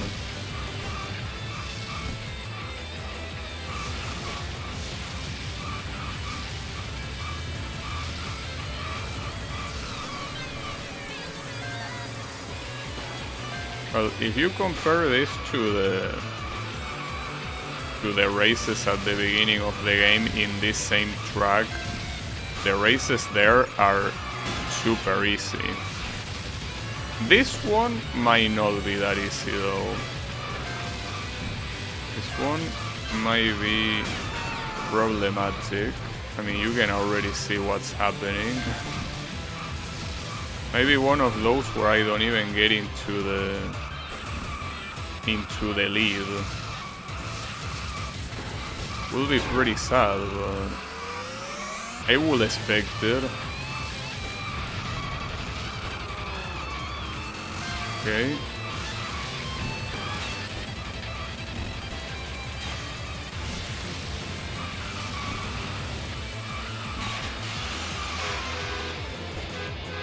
That's so fucking shitty. Stupid ass truck. I can't believe that. Actually got cugged by a truck like that. Ah, come on, dude. If it wasn't for that stupid ass truck, I most likely would have won. Damn it, dude. And there, I don't think there's much I could have done, because I was trying to go after the guy that was to my side. If I simply went left to dodge the truck, not only I probably would have crashed the wall and lose speed, but also the fact that even if I didn't crash, the guy would have most likely kept moving forward and would have won. But yeah, I don't think that anything in that situation would have had a good ending. It's basically a bad ending no matter how you look at it.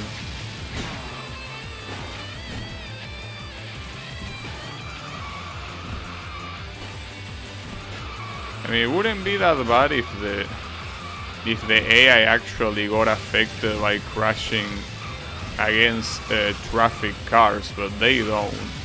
Though at the same time, if they did get affected by the traffic cars, they definitely will not be a challenge, because they wouldn't even be fighting you.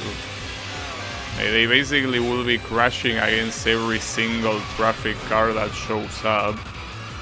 So I understand why the traffic cars do nothing to them, but in situations like this, like that, the one like in the previous attempt, there is nothing you can do. Like, you are done for no matter what happens. You are destined to lose, fated to lose.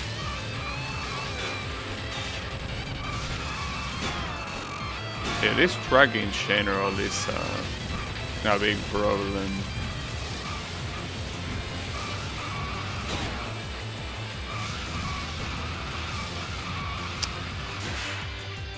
This is gonna be a problem. This is gonna take so long, most likely. But you know what's the funniest thing about this? It's something that I didn't do in the previous stream of this game, but what's probably gonna be faster when you are already having a bad attempt is closing the game and reopening it, since you cannot redo an event from the game itself without ending it first. I think that doing Alt F4 and opening it again is actually faster.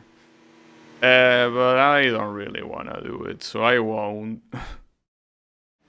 Well, not to mention that at the end of the day, the races get defined at the end and nowhere else.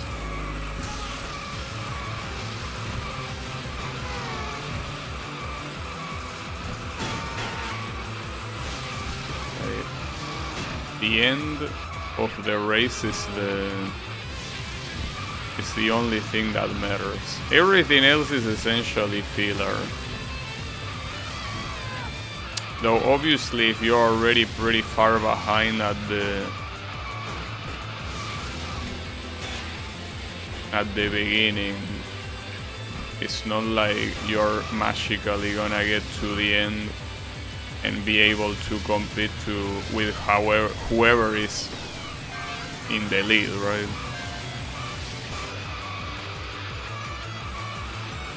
So the annoying thing is that I cannot even take the lead a single time in this damn race. Like, I'm always behind Chang.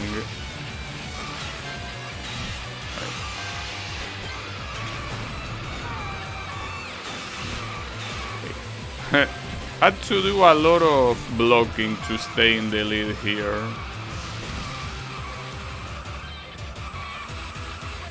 And even then, I have no clue how long it's gonna last. And keep in mind that the ending here that is full of trucks, there's not much you can do about the trucks themselves. These trucks are gonna be there. Hey man, Chang gets an insane boost at the end. If it wasn't for the fact that I had all that distance, I would have lost. That's crazy. Yeah, like, seems that Chang sees trucks and he immediately gains a boost. Like, trucks make him excited, it seems. Yeah, don't worry. Oh, we also have a Rio, aside from Rio. Pretty nice. I mean, I'm assuming her name is pronounced Rio, while his name is pronounced Rio. But damn, that's pretty silly, you know? Just like... What are you doing? Yeah, don't worry about it. I mean, by the looks of it, the thing that I'm most likely sure that the idea for that character is that she's probably half Japanese, half Brazilian. And Rio is probably pronounced Rio.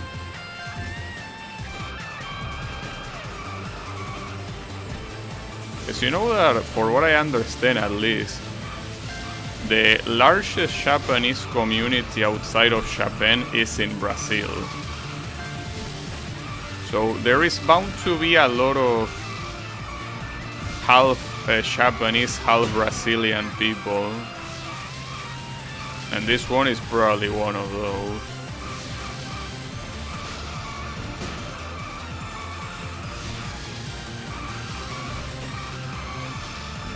Well, that word, by the way, means river. In Portuguese and in Spanish as well. Just as a random piece of information.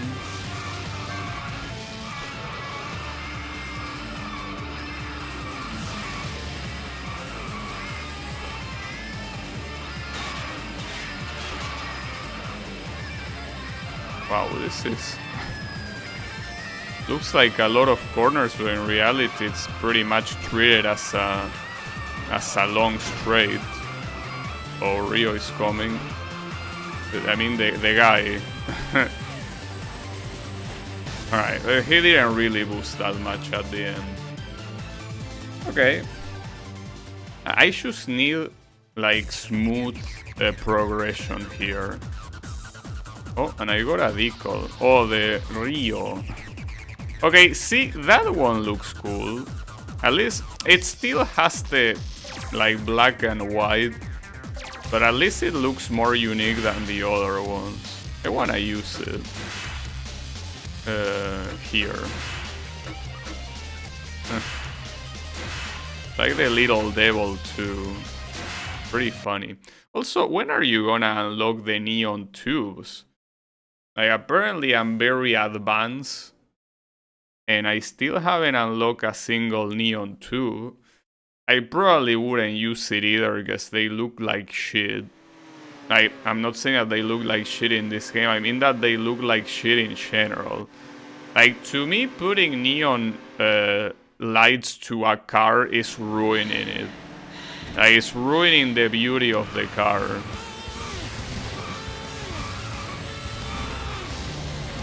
You could have...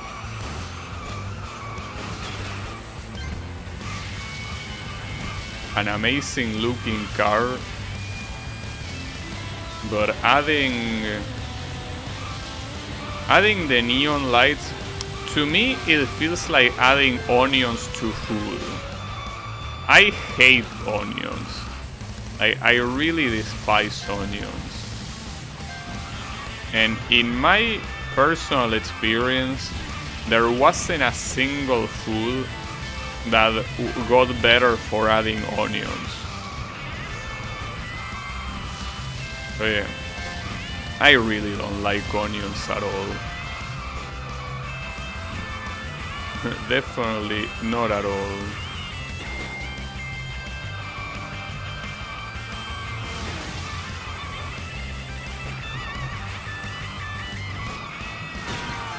Oops, my bad.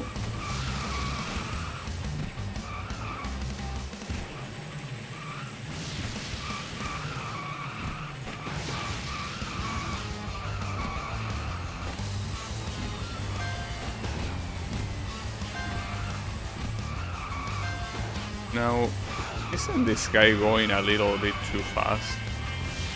Wasn't able to overtake him even a single time here. So, aren't you going a little bit too fast, Mr. Takashi?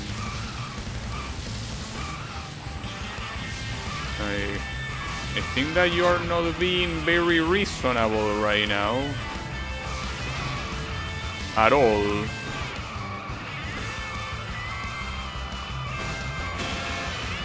Aside from that crash at the end, I'm a little bit confused about this. How do you expect me to beat this guy? That didn't look very possible at all. He wasn't behind me a single time. I'm not sure what to think. That was some very bad destruction. Oh, gotta think of something.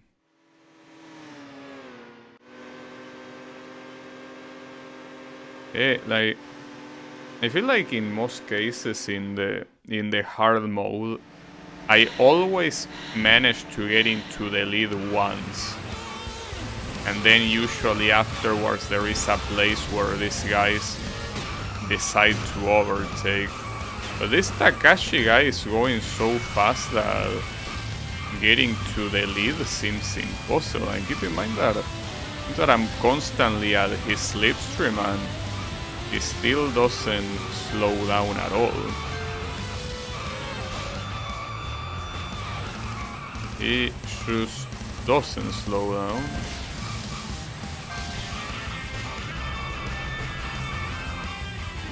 That is a problem.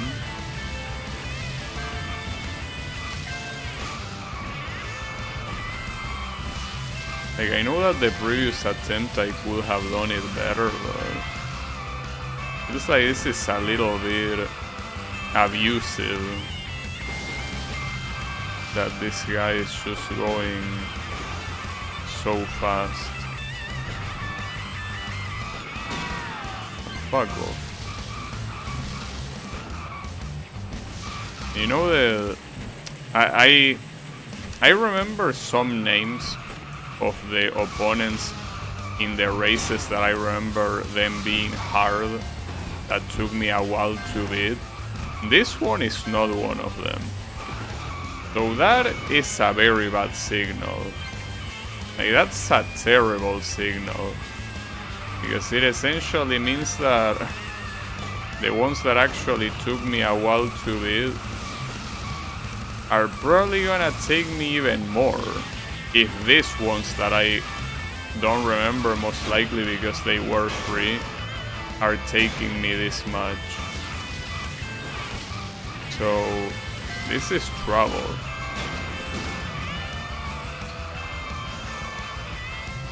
And I'm not even close. I could try changing the configuration to favor handling, but this is not going well. Yeah, I think that at the end of the day, this will have to be... I mean, it's early now, but it definitely will have to be continued tomorrow. There is no way I can beat this shit now. Alright, hold up. Let's bring down... I don't think it's a good idea to do this at all. But... might as well try. I mean, not like I can try anything else, you know? I don't really have anything else to change other than those stats. And I don't think that changing the horsepower is a good idea. I think that should always be at maximum. I mean, I'm assuming that having full aerodynamics and handling and like no horsepower, like that wouldn't benefit anyone. The thing of having lower aerodynamics is that I'm pretty sure that every time you catch the slipstream, you don't go as fast as you possibly could. You can already tell that. The second guy already overtook me, though that was mostly because of a mistake. You can take the corners a lot better though. I guess in track with a lot of corners it's not a bad idea. But at the same time, if you cannot get the speed in other places, I don't think there's much you're gonna do here. Because this guy is not slowing down at all. Despite me slowing down a lot.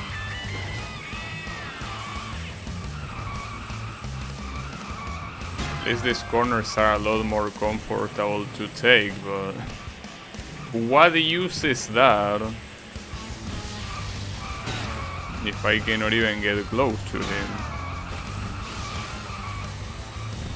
At that point it might as well do nothing to me. Well, a corner like that, even with that amount of handling, like that corner is just fucked up no matter what. Means that I keep getting fucked by traffic. On top of these annoying ass corners, I also have traffic checking me. Like it's nothing.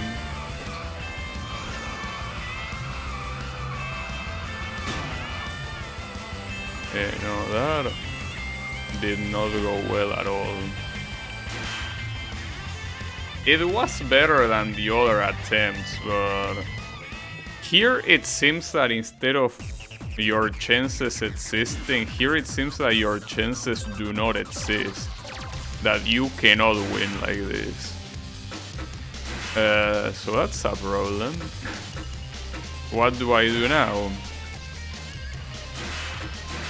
I mean, maybe I can do it like I did at the beginning to be more balanced like that, but I think that unless I have aerodynamics full, this is not gonna go anywhere.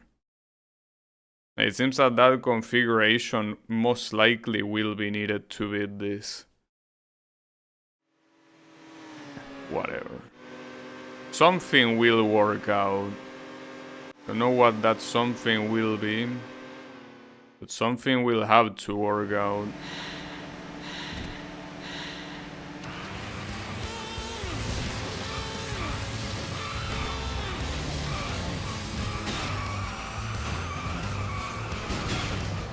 So if I already start like this, but I cannot even do anything about that, dude.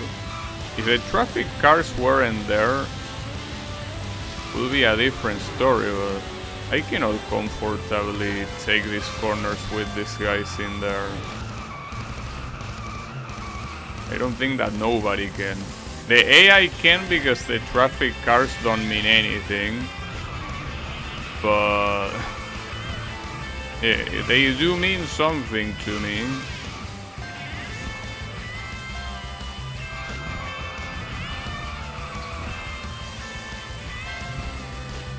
It does seem that taking the corners better gives you a little boost, in the sense that you get closer to your opponent, but Doesn't seem that it's by too much.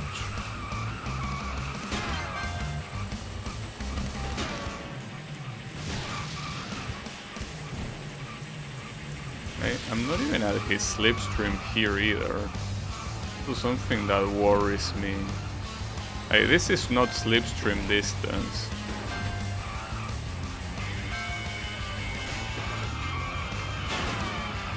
I couldn't have taken that corner better than that.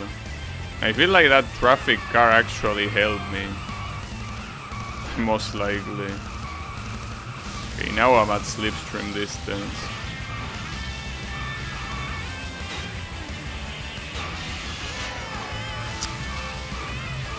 I can't believe I couldn't even overtake him. Dude, come on. Just cannot have good things. It seemed like it was the configuration that was the closest, but still an absolute pain in the ass. Give me... It's like everything is against you. At least it's understandable since it's extreme. You're playing extreme mode. You cannot expect it to be fair. You've been warned just by the name of the mode. So... yeah. You cannot complain. This race is taking more than it should though, that's the issue. This race is taking way more than it should. But I apparently cannot help it.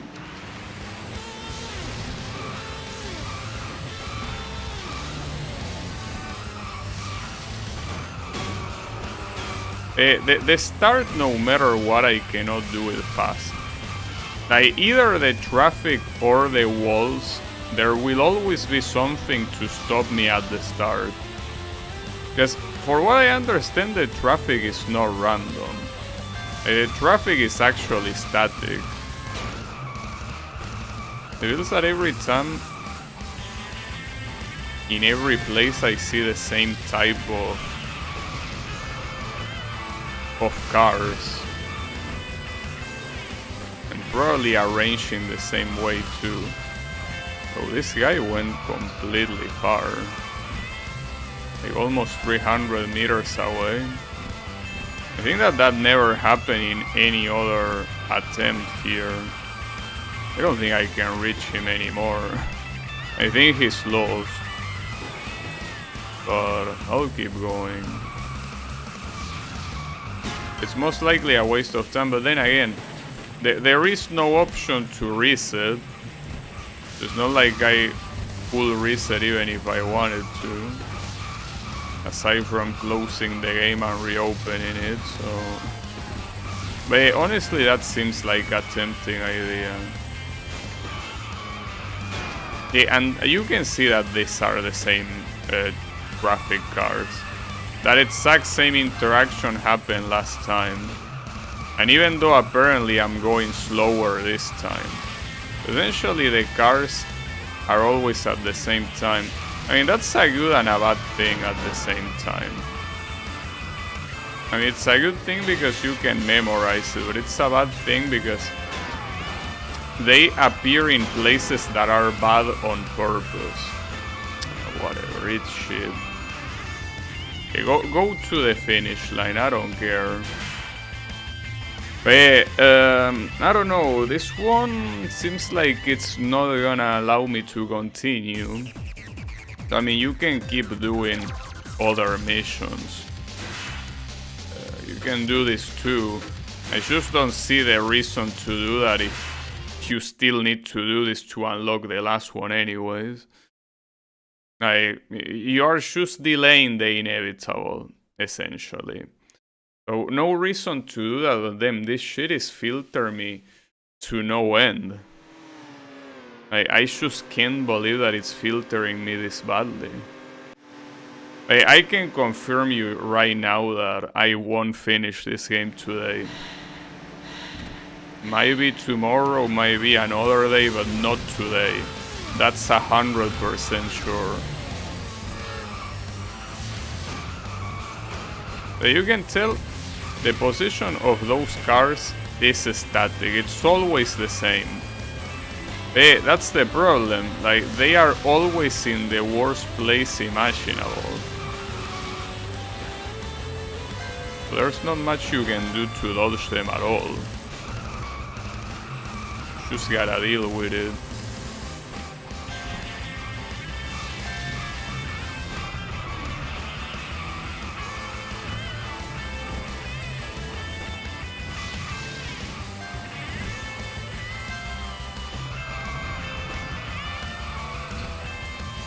I would like to see. I'm probably not gonna do it, but I wanna see in the 2 years ago VOD what happened in this mission. Because I feel like this mission wasn't even a problem. I feel like this mission, I don't remember it precisely because I beat it either on the first or the second try. I had no reason to pay attention to it. But what if I didn't? That's possible. At this time I didn't crash against the car in front, but I also started steering a little bit earlier, I guess. So here, how do I overtake this guy? I already know that there is a traffic car on the right side that I purposely dodged this time. The problem is this. Can I still overtake him? Okay, you can. I can't believe it, dude. He actually goes faster at the end. So even if you overtake him, he will overtake you back. You might think that I lost speed for trying to ram against him, but that's not how this game works. You don't lose speed by doing that. Or rather, you make the other guy lose speed as well. But like, if I just kept going straight, he would have won. Why are you like this? What even is the point of being such an asshole? I don't see the reason. I feel like there is no reason, you know? That being said, this configuration seems to be the winning one. But man, what a pain in the ass. Maybe it's the decal. Ever since I started using this decal, I couldn't stop losing. Should I stop using the decal then? Is that the real issue? It could be. Very messed up that they make this guy go this fast when he has no slipstream. Like, I'm basically maintaining the slipstream for a long time and I'm going very fast. But this guy somehow manages to go faster.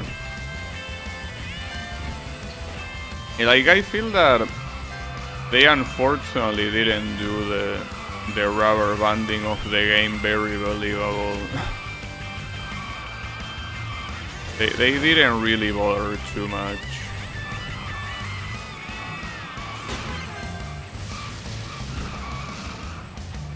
Would be nice, especially in a game that is essentially about that, like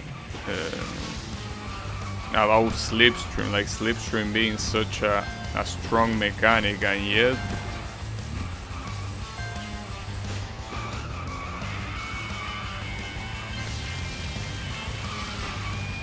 doesn't seem like your opponent cares about the mechanic. He will speed up if he feels like speeding up, and that's it. That's the end of that.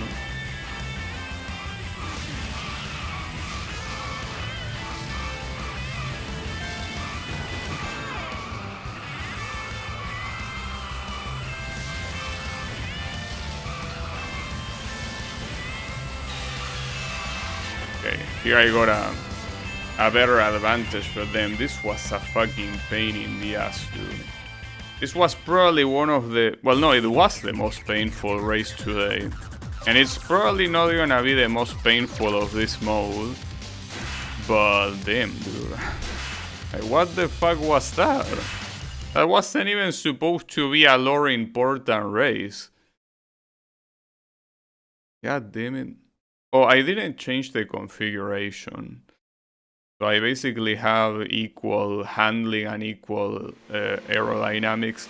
That's not a bad thing in itself, is it? I mean, not really. But... I don't know.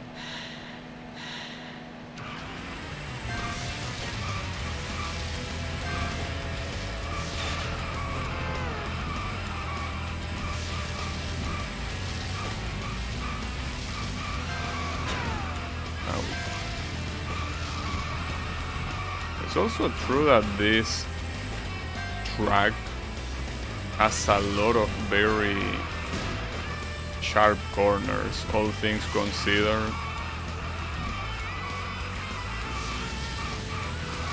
They are not a show. So having a good handling build doesn't seem precisely a bad idea.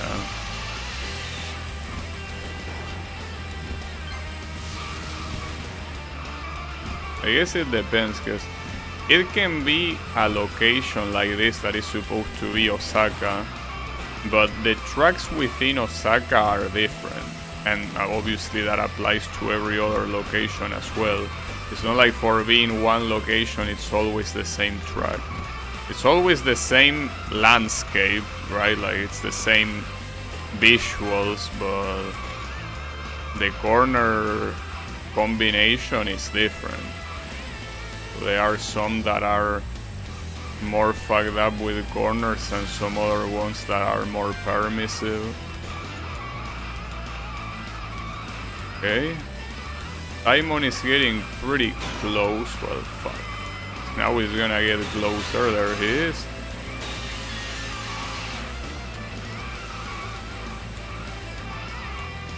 Well, Kimura is also close. Now, see, compared to the other one, this one was nothing. Like, this one might as well not even be here. This event. Like, I made multiple mistakes and it did not matter. And we got the Diamond Custom. I'm starting to see a lot of red and gray, huh? Yeah, that's fine. I mean, that one also looks nice. Yeah, that looks cool. Then, I feel like the decal unlocking should have been more stretched out across the game instead of basically unlocking almost everything on extreme mode. Because for the majority of the game you are using your default color. Well, you pick up the color. You pick the color, but essentially you are using like a solid color and that's it. But I'm still maintaining this configuration. Yeah, this configuration is... Well, it's the one that I started with. That there was one race that made me change it. Well, I'm most likely gonna keep going like this until I find another one that forces me to change it as well. I mean, that's basically the pinnacle of it. If it ain't broke, don't fix it. But yeah, if this combination works, wait until a race that... wait until a race where it's not enough to come, so you can change it. You know? Seems like a better idea. Okay, that block was good. This Rio is reminding me a lot of that guy from that race that took me a while to win. She's ahead, but she keeps gaining speed boosts that make me unable to overtake. Ah, come on, that barely hit me. Well, no, I mean, it did hit me, but it hit me quite sideways. I feel like you exaggerated a little bit too much, game. This one is unfortunately reminding me a lot of that. Like, she keeps getting boosts while she's ahead. So, yeah. Seems like this is gonna be another pain in the ass. It seems like this is gonna be the normal thing to expect from these races. You know? This is what's gonna be from now on. With some exceptions like the previous race, but it's essentially gonna be like this. I hope not.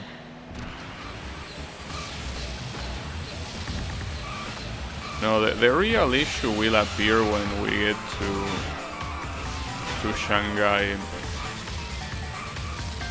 That will be the real issue. Everything else is probably gonna be a choking comparison. To get to Shanghai is where the real thing starts. To the point that I even wonder if it's gonna be possible.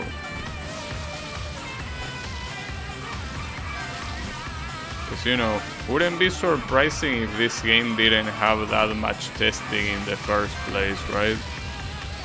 But if that was the case,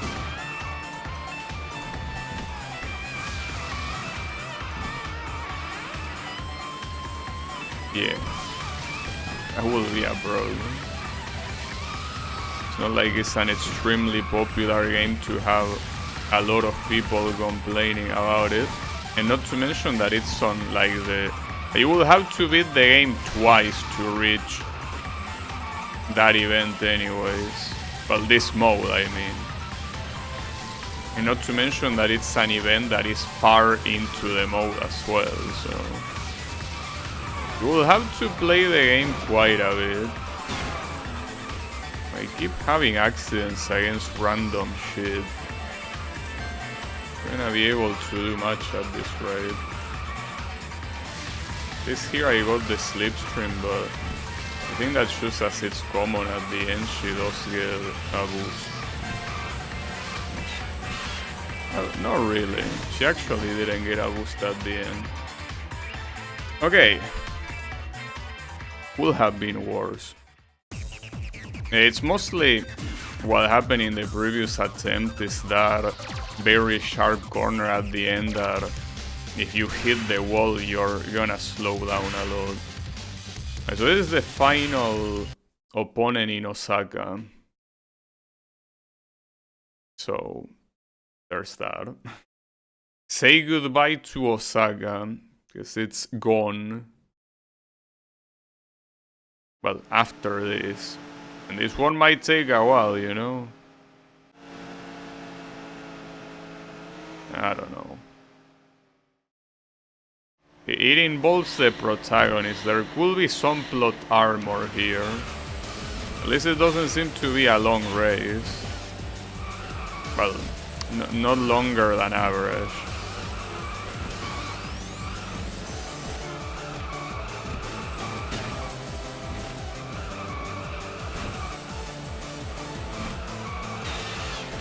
She's already there.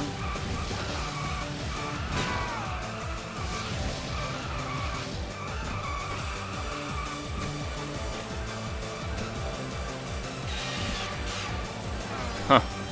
Damn, that looked pretty cool. She went in between the two trucks and I went to the side. I mean, it's not like the collision against traffic matters with the AI. But hey, it did look cool, regardless of that. That's what matters. What matters is it looking cool. What the hell was that? Come on.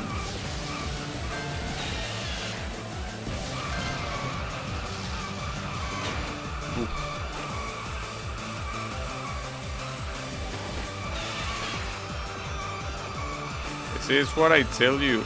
If you engage against an opponent from the side like that, you are not gonna go slower, he's gonna go slower. But the thing that happens a lot of times is that what happens at the same time that you do that is that they get a sudden speed boost. So regardless of what you do, that's terrible.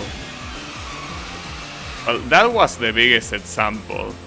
He was coming at top speed, and I basically went against him from the side and slowed him down a lot.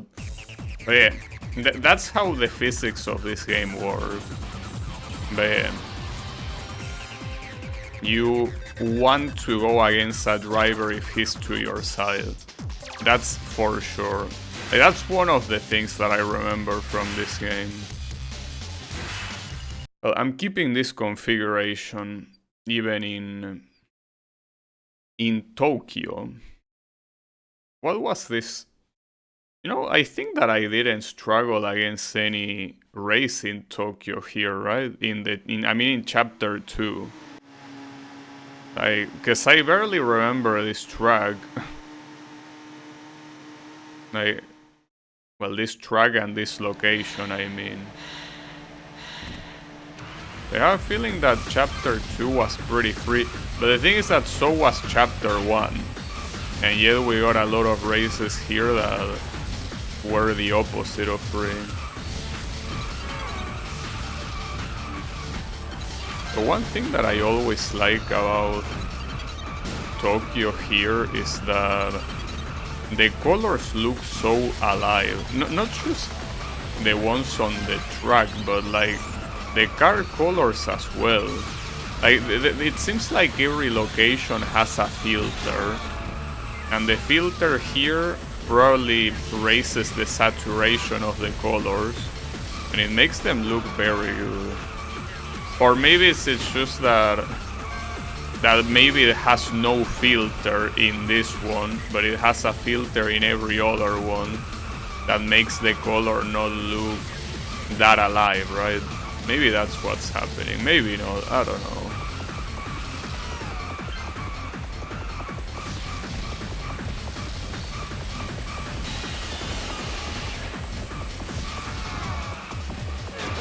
Ouch, and that was pretty mean.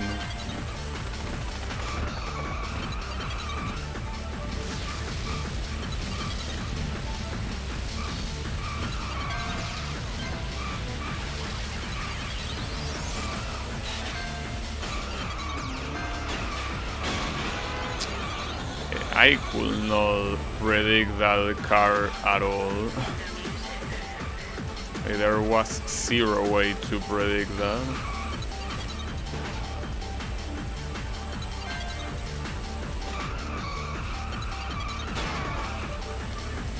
It seems that there is a lot of traffic bullshit in this race.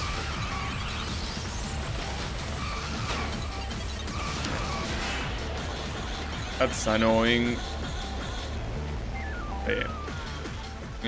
We are just like we're still constantly getting confirmation that this is not gonna be beaten today. So really leaving it for Friday wasn't that big of a difference here. If I had done this yesterday, it wouldn't have changed anything, as I will still need to leave it for today.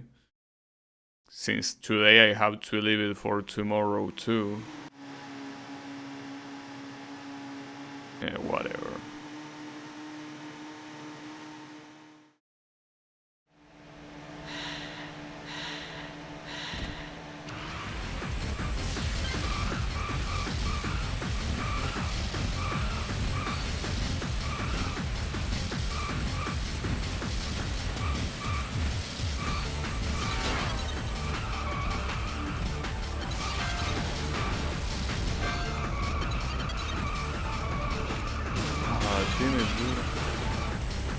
That's still a very messed up corner.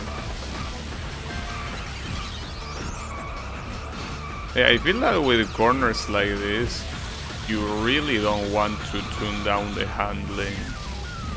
Even if the aerodynamics get increased by a lot, I don't really think you want to go down with the handling.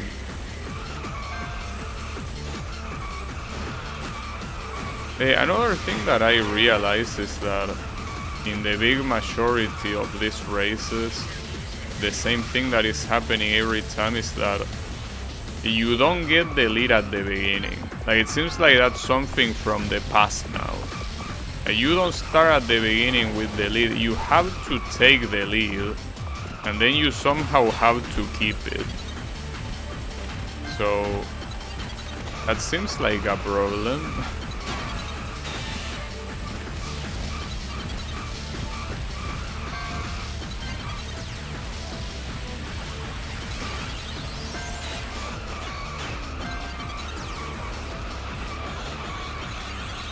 Okay. Well, I took the lead now. But this was a drift that... It's hard to see the cars that are at the end of the drift. That sucks. Well, there was no drift there. I block one and the other one comes. Oh, that's so frustrating. Damn it. I could not see that car. I mean, I should have been on the left side, but it's not like it's gonna change much. Fuck, dude. It is a very bad start for Tokyo. But, you know, as I say, like, this will be the rule now. Like, every race is gonna be a pain in the ass. It's not the exception, it's the rule, so you gotta get used to it. You just gotta get used to it. I am very tempted to change the configuration, but here it's pretty clear that the issue is that I crash at the end. It's not an issue with the configuration. But when I say configuration, I mean the setup. I don't know what's the best word to use. I guess the tuning, probably a better word. You know what I mean. That corner fucking sucks. And you know that it will suck even more if I had less handling, so even more of a reason to not change the configuration.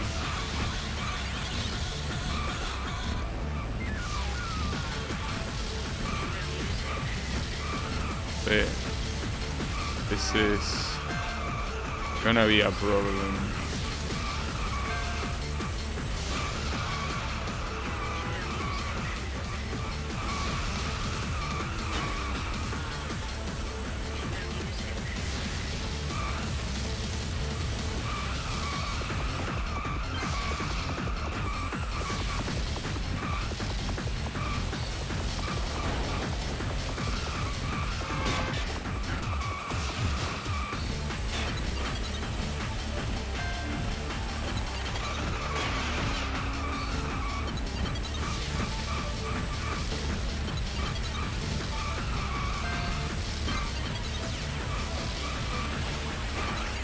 Got the lead again. I'm pretty sure I got the lead there last time as well.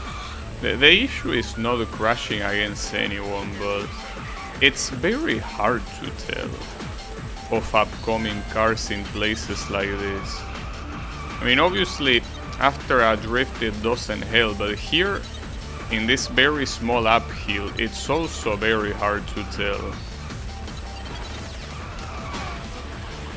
I got it. I mean, I should have gotten it on the previous attempt. Damn it. We're gonna be...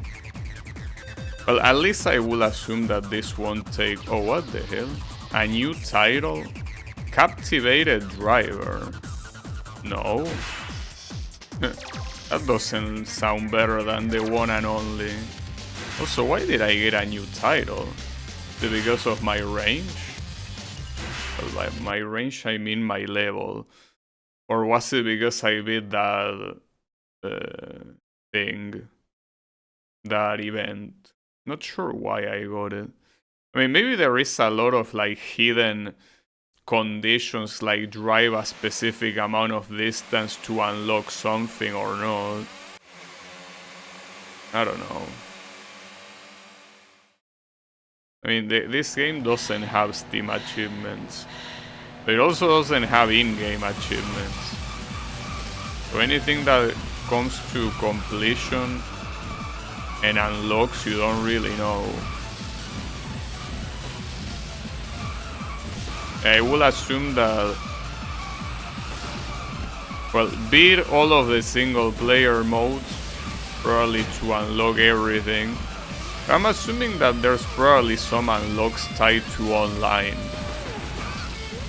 Promise, as I say, the online, I will be surprised if it works.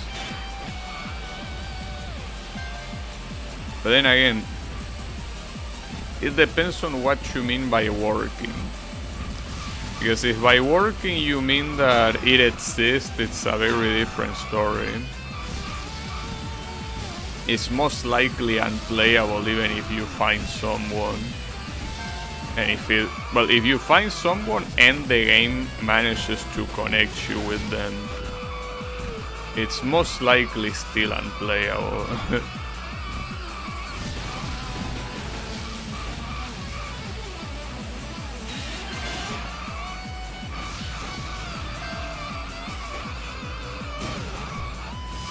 These corners are getting harder and harder every time.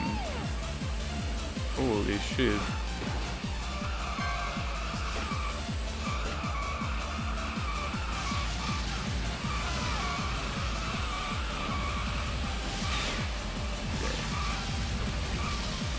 Well,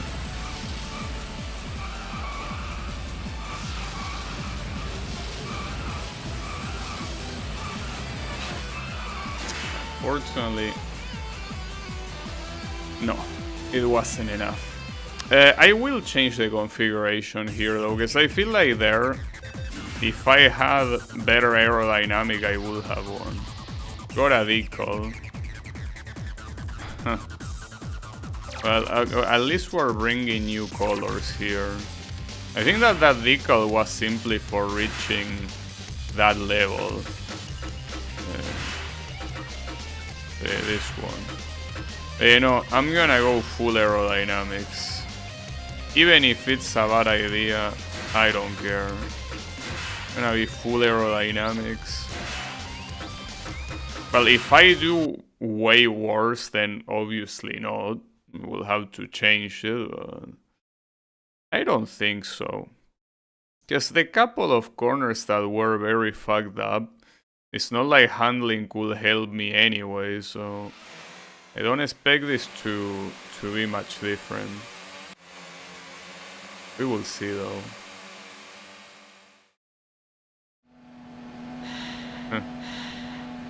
I like this color combination. But especially when you compare it to the shit that these other guys are using. So the problem here is getting used to this handling again. It is not as easy as just casually changing it like this and you immediately can use it well. You have to get used to it.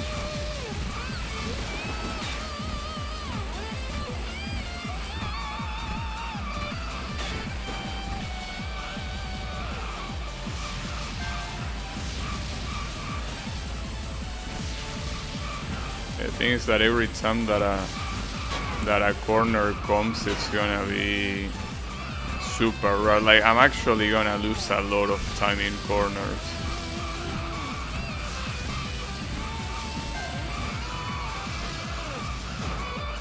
Well, in corners are even places that were not really considered corners before.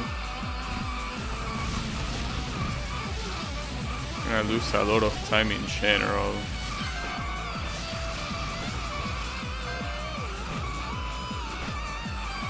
That one I had to do it slow regardless, even if I have good handling, that one is messed up no matter what. Okay.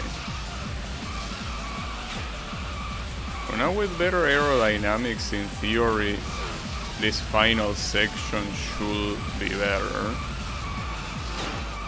Almost got fucked by the truck though. Ah, almost, damn it. I'm not really sure what to do though. I can't really tell which one is the better idea. Both results were extremely similar. This one was technically closer, but it might also be that I already did this once, you know? I don't know. But then I don't want to imagine how Shanghai is gonna be. Shanghai is probably gonna be so painful. I don't even want to think about it. I really don't.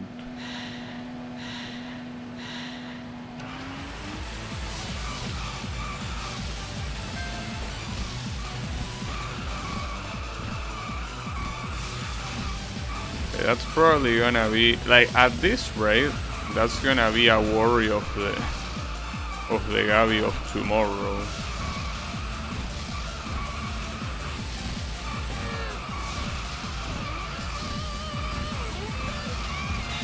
But at least the good thing is that differently from hard mode where the difference wasn't that big, here the difference is very big. And I think it's mostly because in hard mode you still have skill points to earn, so your car could get faster. Here you don't have any skill points to earn. Like, this is as fast as you're gonna go. So I think that also contributes to the game feeling harder, because the only thing that can get faster is you as a driver. You're not gonna get any additional stats. What the hell was that? Was also a very bad corner, but it's either that or crashing against the wall and pretty much losing the same amount of speed, so wouldn't have been much different.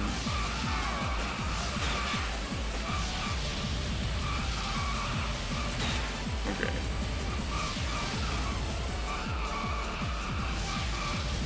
Well, I need to block. No. Okay. Good. Well, I guess in that case I'll keep this configuration now. That means taking the corners very, very slowly for the most part. And this track does have some insanely messed up corners, so it's not... Also, why is this asshole still here? Don't you think that you could already put a close in his story? Come on, dude.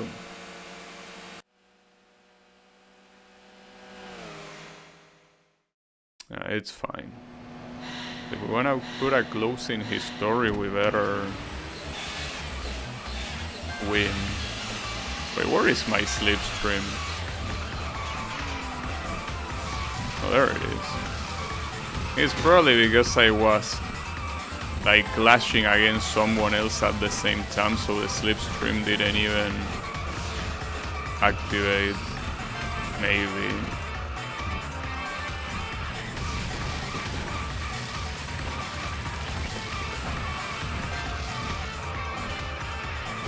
So that was a very late warning on that corner, I gotta say. Took a while to appear.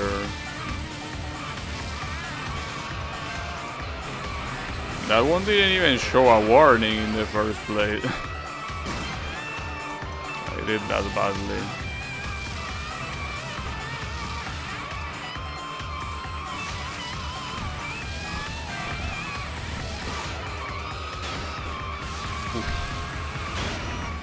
Stupid ass traffic car.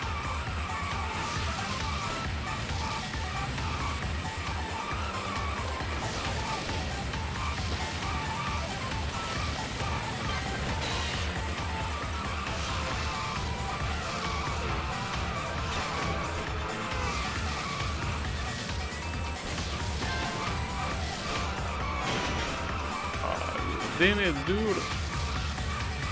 How many traffic cars have stopped me now?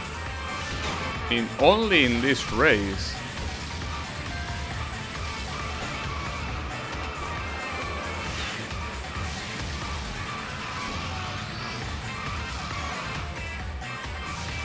Unfortunately, she goes very, very fast at the end too. Damn it, dude.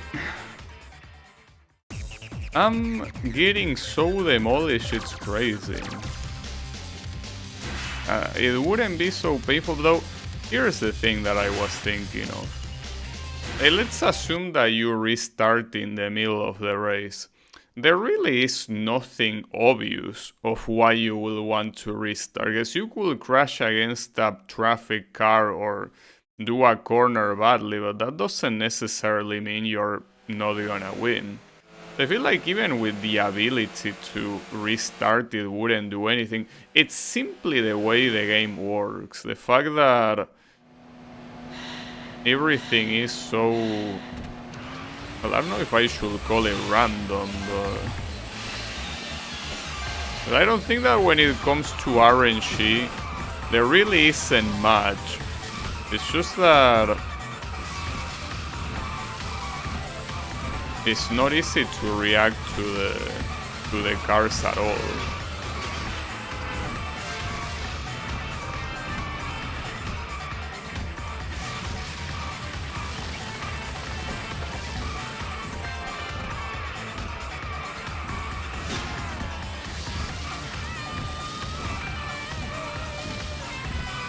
Alright, come on.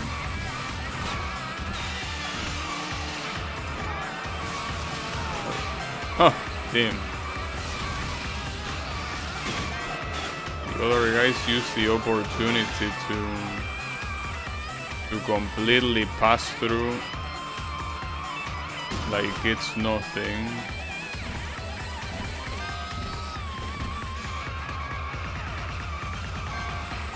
That is a problem.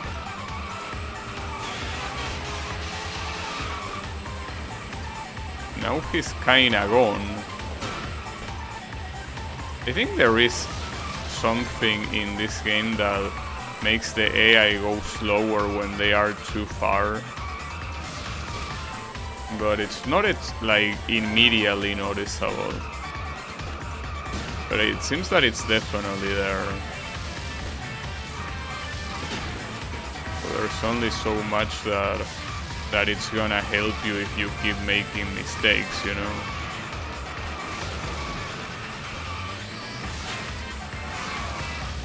Unfortunately, you at the end gets an insane speed boost. So unless you're already next to her, you're not gonna win this. God damn it, dude. Okay, let's make it like this. Actually, this might be a bad idea. I was gonna say, let's make the objective of today to beat Tokyo. But at this rate, I feel like I cannot even beat Tokyo today. Well, that's fine. I mean, Shanghai is gonna take longer whether I beat Tokyo or not, so... I think that at the end of the day, it's not gonna change much. But I think it's a good objective to have, you know? It's just beat Tokyo. Well, just. It's just beat Tokyo, bro. No big deal. It's easy. Don't worry about it.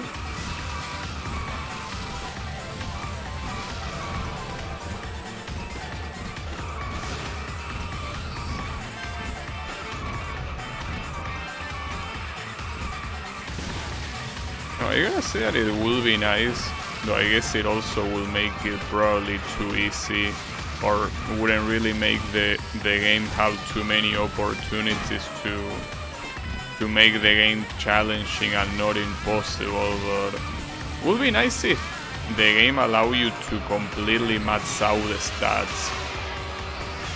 Promise that how it is right now, you need to choose.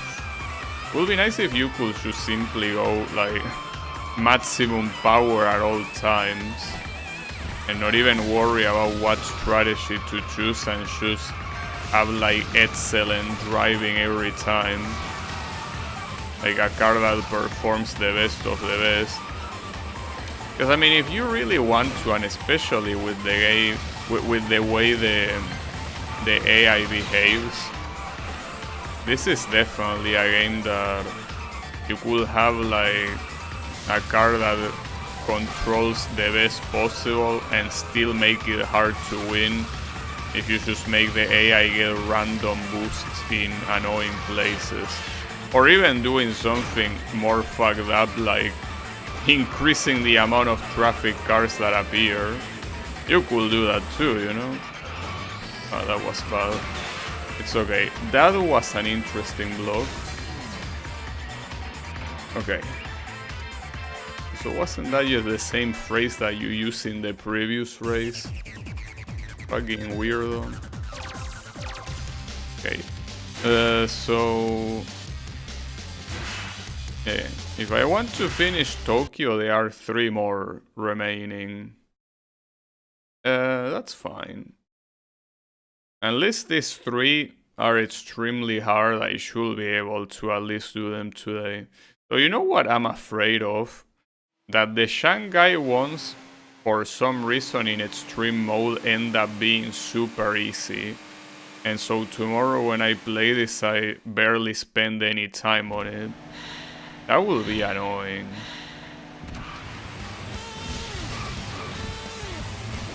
But it could be. I just hope it isn't.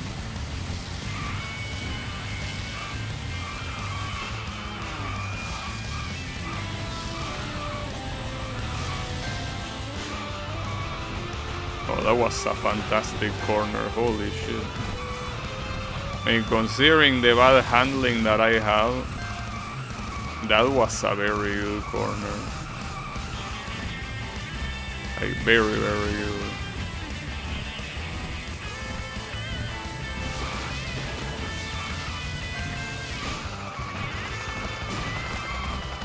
That's a very, very fucked up corner.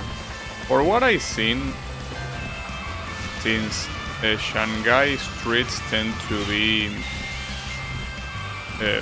wider, that's the reason why this configuration is most fitting there. Because if you look at both the Osaka, that's a new place. If you look at both Osaka and Tokyo, they seem to have not only narrow roads, but also the corners are very sharp. That's why having more handling here will probably be more advisable. But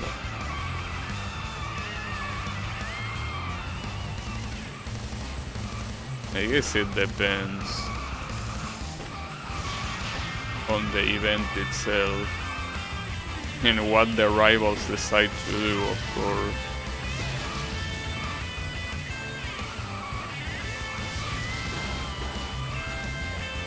Oh, this one was pretty free.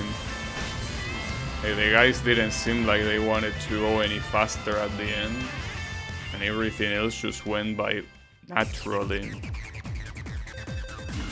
Hey, seems like... oh, got a new decal, Takashi Custom. Oh, sorry, I skipped that. My bad.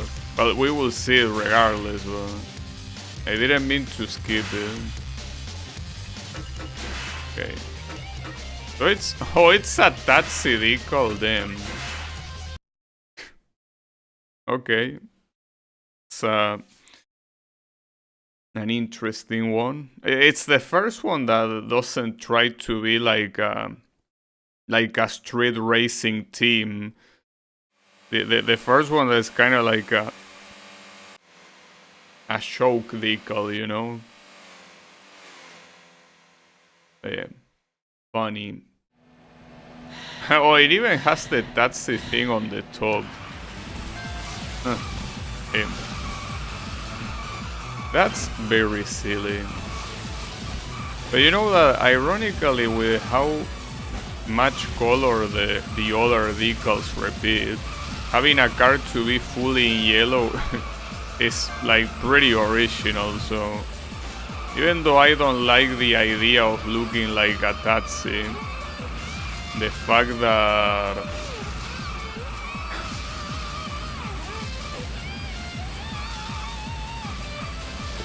the color looks the way it does is pretty nice. Just wish there was a cool looking decal with more original colors, you know.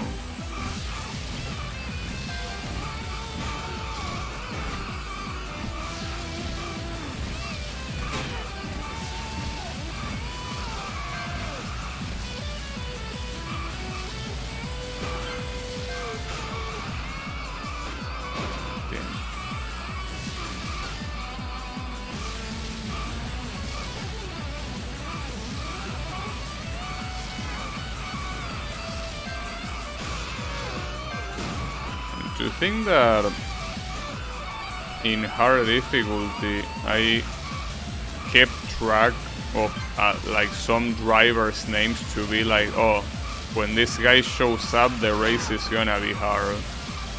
Here if I had to do that, I wouldn't, because it's hard with every single opponent.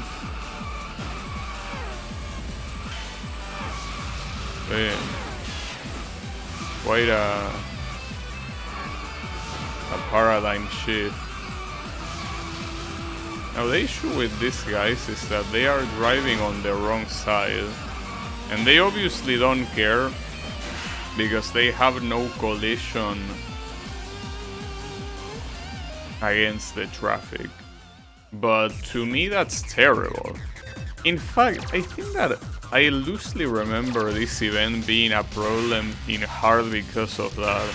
Like, I remember going on the left side so that I could, avoid the traffic, but them going to the right side, which means that not only I cannot block them, but I also cannot get any slipstream from them. I feel like this was the track that did this. Because it wasn't in Shanghai, because I remember it was daytime. It was most likely this one. So maybe this was also a hard racing, well, hard, in hard difficulty. Could be. I don't know.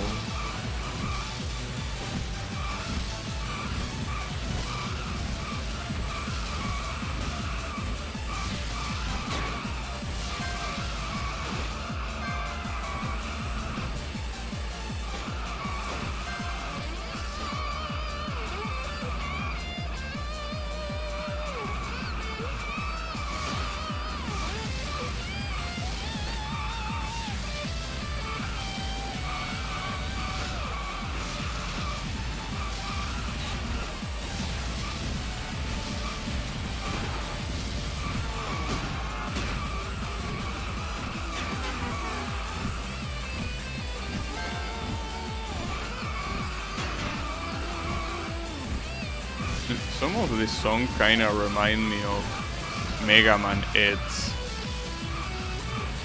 I mean, not in the, you know, the actual instrument, since obviously Mega Man Eds for the most part, you have, like, well, if we're talking about the early ones, we're talking about the SNES sound chip. But like, this could be like guitar remixes of them.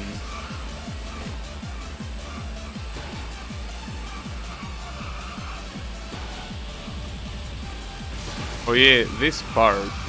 The problem is that's the other issue. Switching lanes here is almost impossible. It's like once you enter the right lane, you are staying there for a while. Well, not to mention that it's also quite hard to drive in the right lane. The one thing I could do here, considering that I'm probably not gonna utilize the slipstream of these guys that much, is probably have a little bit more handling for that. I could go like 15-10 probably.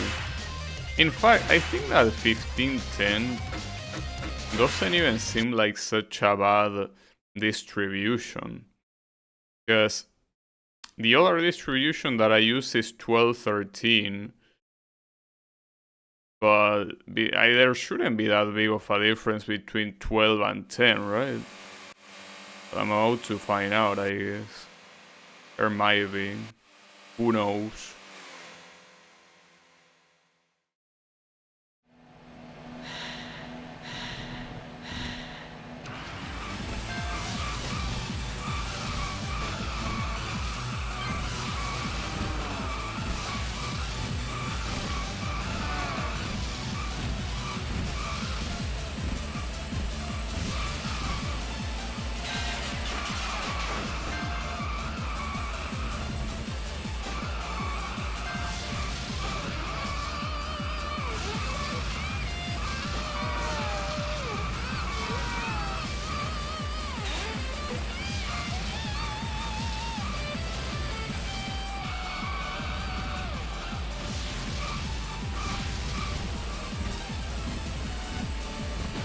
At the same time, when you don't have full aerodynamics, it's very noticeable.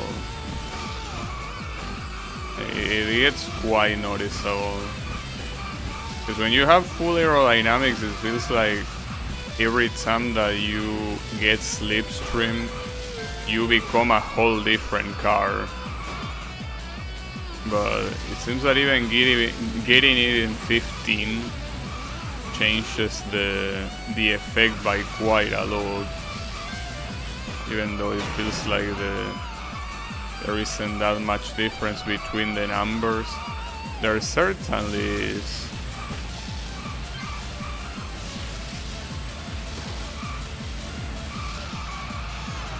Yeah, see, that's the problem. Even though I want to go on the left side, going on the left side willingly is super hard. Like, I try, but like the game wants you to be on the right side, but the left side, I really need to not have traffic coming at me, you know? That's very, very important. And maybe if I hadn't had that crash, I could have won that. I don't know. Also, in what language is loose written above the thing that says loose? I don't think that's how you say loose in Japanese. Unless the kanjis just have a very weird, like, typing. I don't know. It's a weird font. Also, that has to be very messed up, right? Imagine doing a Japanese font. You have to do a font for like 2000 kanji. Damn. Well, I'm assuming that most times you only do it for the kanji you're gonna use. That's still very messed up. So, you know, if you use like the Roman letters, you need to do it for A, B, C, D, well, the whole alphabet, twice because of uppercase and lowercase, and then the numbers and some symbols like the interrogation symbol and whatnot, right? But in Japanese, I have to do it for quite a lot of things. It can probably like you can probably make it automatic, like you probably just design the radicals and then everything else gets automatically placed. but it's just funny to imagine like someone designing every single kanji individually. And as I say, they most likely design the radicals and then they are put together automatically with a program. So I cannot imagine someone doing that for every single kanji individually. I mean, aside from not being effective time-wise, it doesn't seem healthy. Like, forget about effectiveness, it doesn't seem very healthy for anyone to do something like that.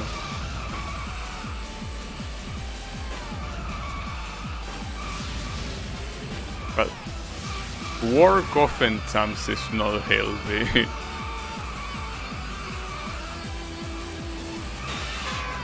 Ah, damn it. I really felt that if I stayed in the left line I would have lost. I probably should have just for consistency, but I really felt that I wouldn't win it. Damn it, dude. I guess in the next attempt I should commit to the left side, but I don't think it's a good idea. It's fine. I'll see what happens. Something... I mean, I have to win this, you know? Whether it's today or tomorrow, I gotta win this. So it seems that I will have to leave this race for tomorrow at this rate. This isn't looking very doable right now.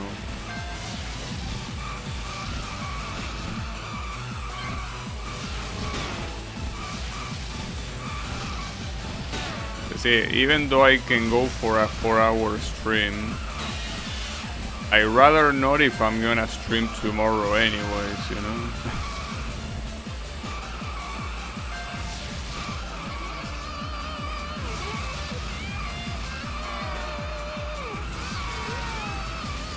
I do think that this handling is way more than enough though.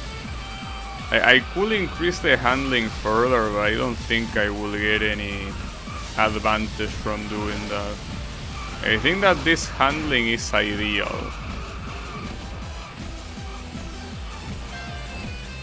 Like, to not lose more aerodynamics than I already had to lose. This feels like the right middle ground.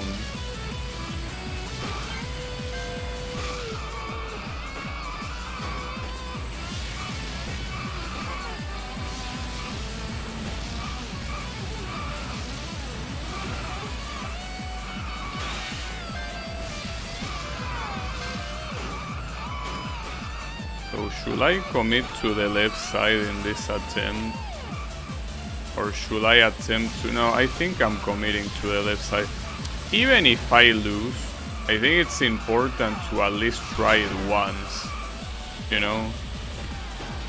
You see, most likely I'm gonna lose regardless, but at least try it once and see how it goes.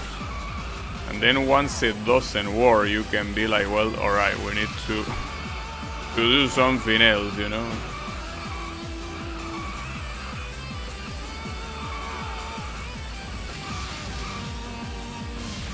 It indeed doesn't work.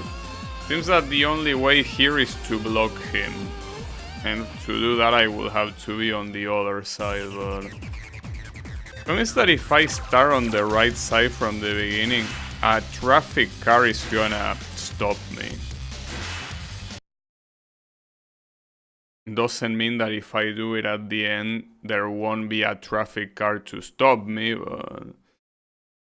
I honestly don't know. This one looks very hard. Especially since, as I said, I remember it being hard in hard mode. You know? So... It's a very good candidate to be left for tomorrow, but... I don't know. I still feel like, as I say, that my objective at least is to finish Tokyo and to start tomorrow with Shanghai, but I don't know.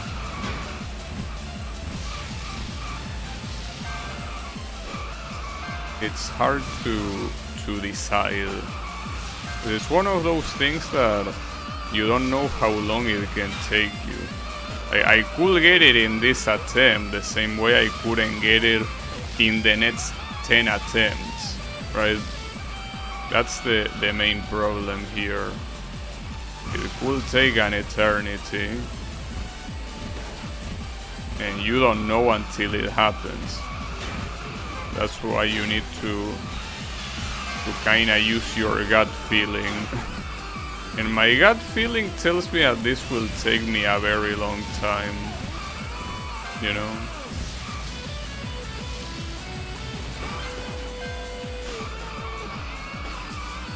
At least the good thing is that I'm happy that I'm consistently doing that corner properly. Because that doesn't seem like an easy corner whatsoever. This corner though is absolutely fucked up. Because you have that car in the middle, so you cannot comfortably do it, but it would be a fucked up corner even if you could comfortably do it. That's the annoying thing.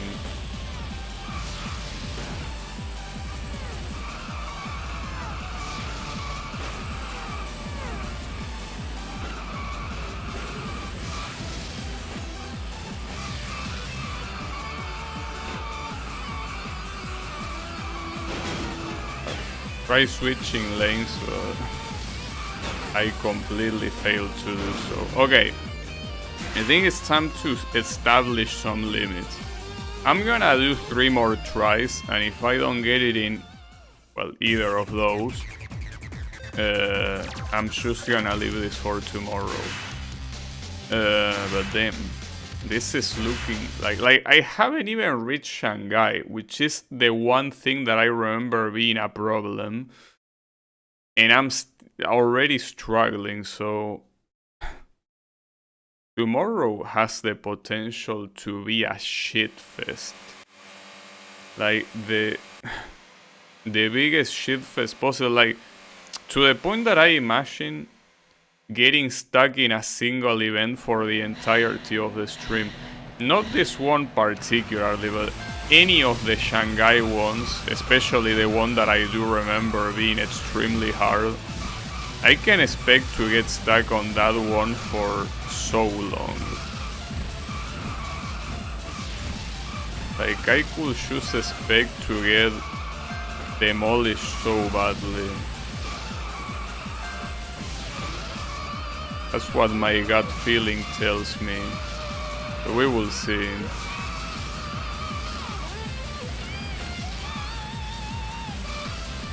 I mean, for starters, I thought that I would be able to beat this today, and that wasn't the case. So what might happen tomorrow is gonna be just as much of a mystery.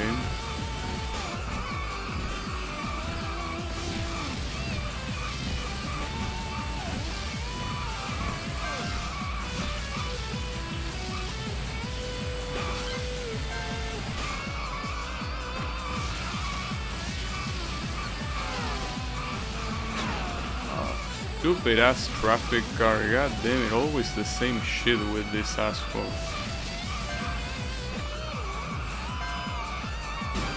I just don't know how to do that corner. At this point I gotta accept that I'm never doing that corner properly.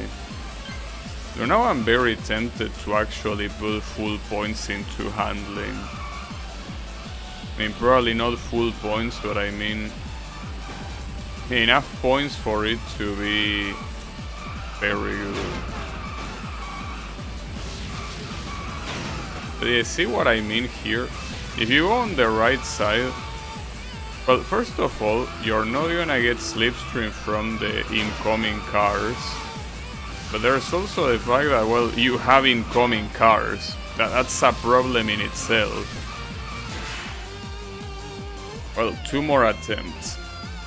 Also, this guy is pretty gay. He says no one, it seems that no one can get me as fired up as him.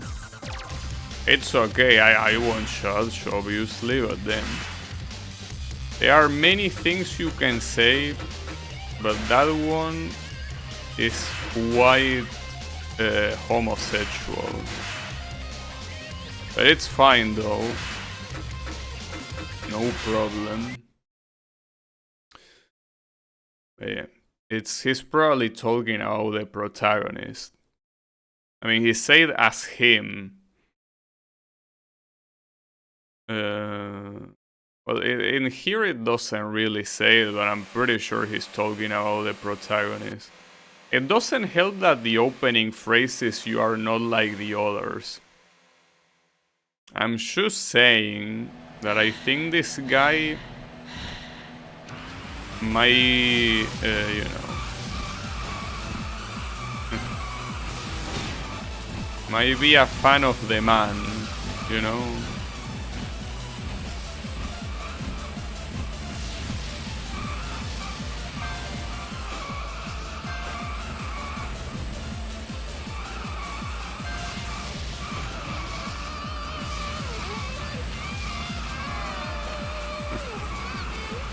You're not like the others. That's actually even funnier than I initially gave it credit for.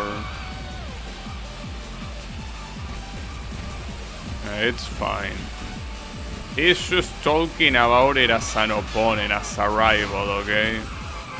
There is no second meaning on the...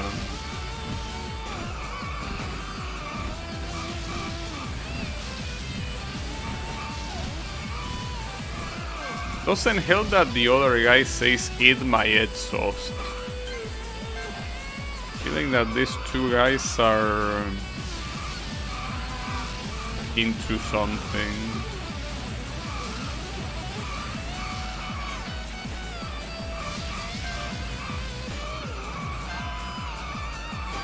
Well, that was a good corner. It's just that even doing that corner good, it's not like there's much you can do to stay ahead, you know. Alright, with better handling there is also some corners here on the left side of the road, on the left lane, that will be able to do faster, but you're also keeping in mind that I still don't have the slipstream on its full potential. Hey, that's the issue. Without blocking that guy on the right side, I'm not winning. Well, last try for the day, I guess. But like, this is something that I don't know how it's gonna change tomorrow, you know? It's not like tomorrow suddenly the game is gonna become easier. That's not the way it works, you know? I don't know what to expect here. I guess I don't think that changing the to aerodynamic... Look, I'm gonna do this. I'm gonna do the classic configuration, and if it works, it works, and if it doesn't work, well, fuck me and fuck the game too, I guess. You know? Well... But at least I have something to look forward to tomorrow. Well, I don't know if I should say to look forward, because this really does look hard. Looking forward will be something that I'm very excited to play. Here it's more about, you know, looking forward to try hard. It's been a while since I tried hard at something, you know. I mean, recently I played Toho 20, which is the one that released very recently, but I wouldn't really call that tryharding. I mean, I guess from a technical perspective it is, but it only took me like 2 or 3 streams to play the hardest difficulty to be able to beat it. So compared to how it can be with a shoot 'em up, I will say that I didn't really try hard. But this one, and especially the type of game it is, it definitely will require tryharding of the highest caliber.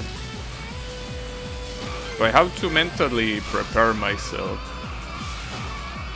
I have to view this as the... Well, as initial D, I mean...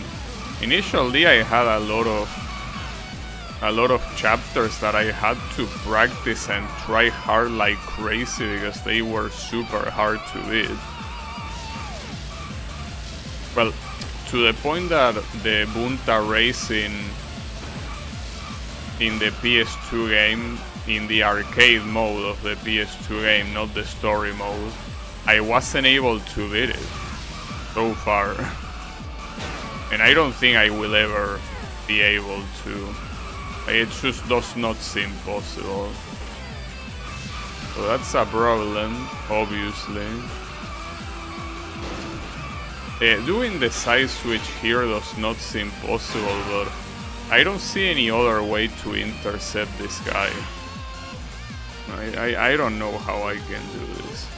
Well, regardless of how I can do it, it will be something I'll figure out tomorrow. The interesting thing is that in the meantime I'm farming experience for nothing, but hey, it's a thing.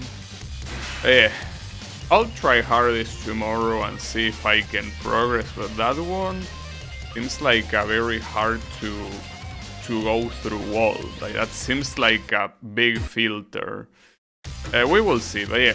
Thanks everyone a lot for watching, and I'll be seeing you on the next stream with more of this. So have a good one and take care.